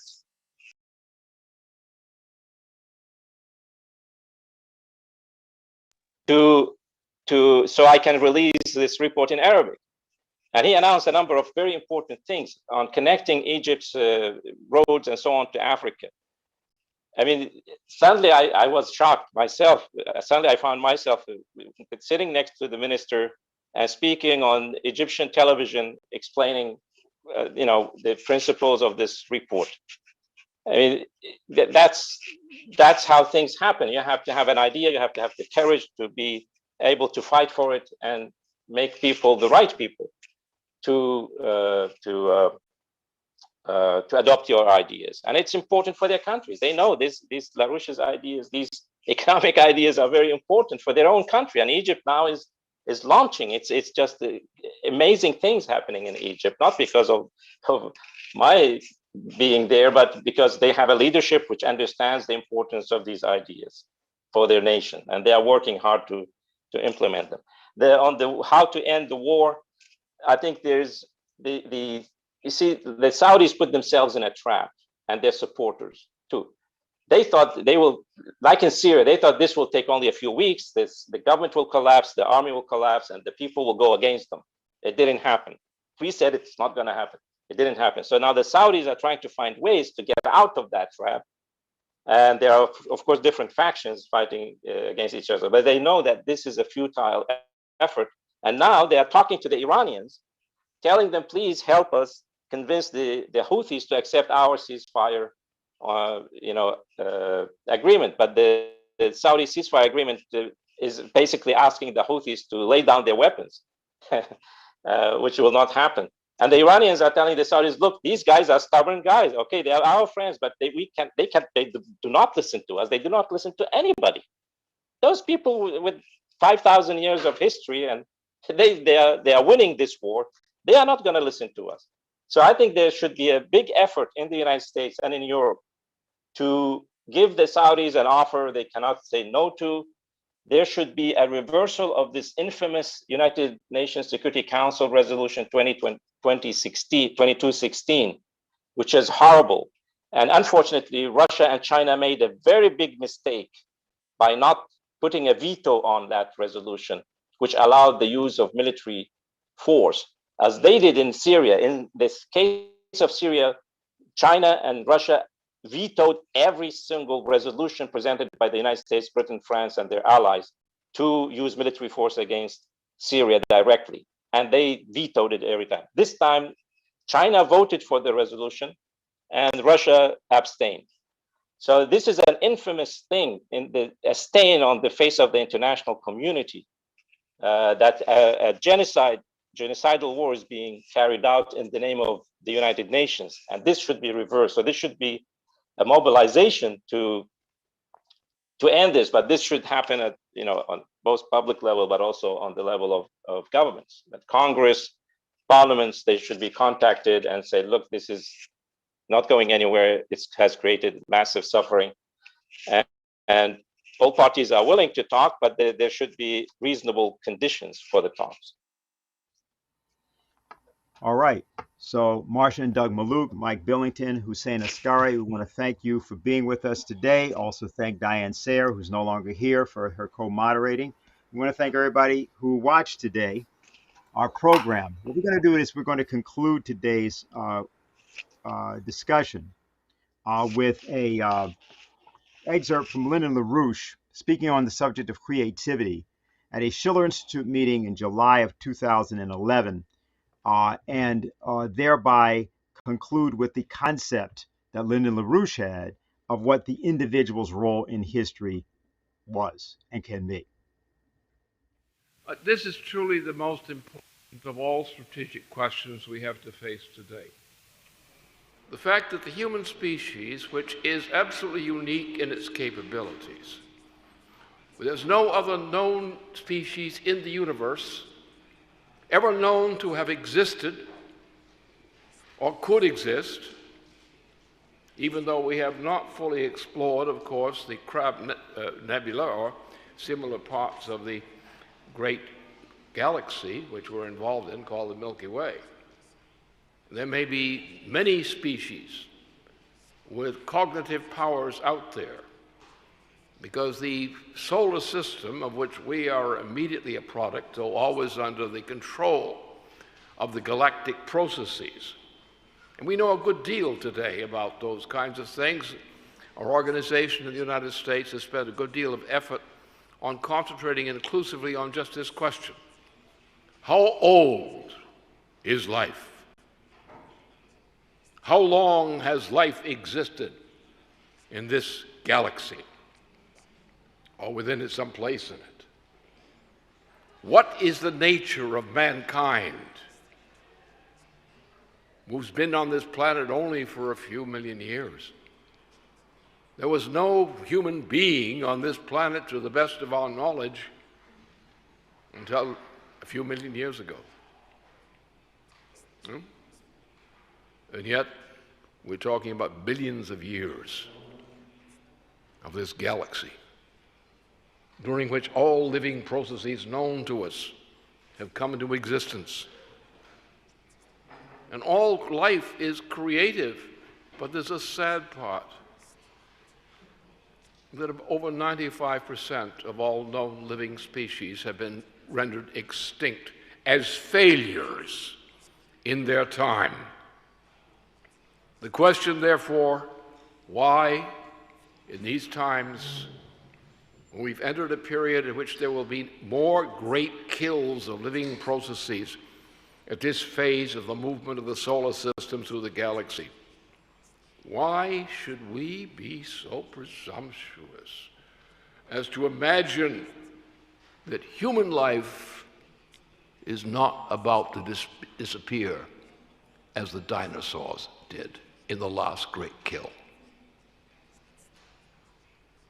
What is there about human beings that says they're not just another animal species ready to get to the chop in the course of their time?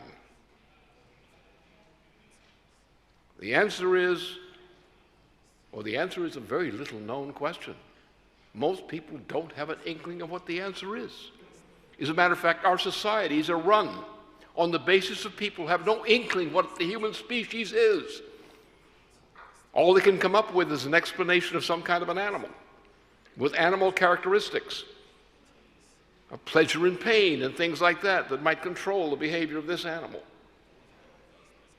So why should we expect that we have a right to claim that the human species is going to survive the approaching point of a great kill in the course of the movements of the solar system up and below and around the galaxy we inhabit?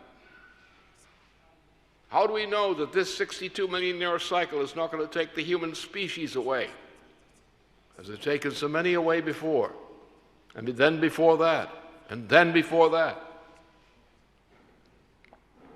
And here you all these people talking about politics, they're talking about issues of politics, they're talking about practical opinion and public opinion and differentiations and costumes and all those kinds of things.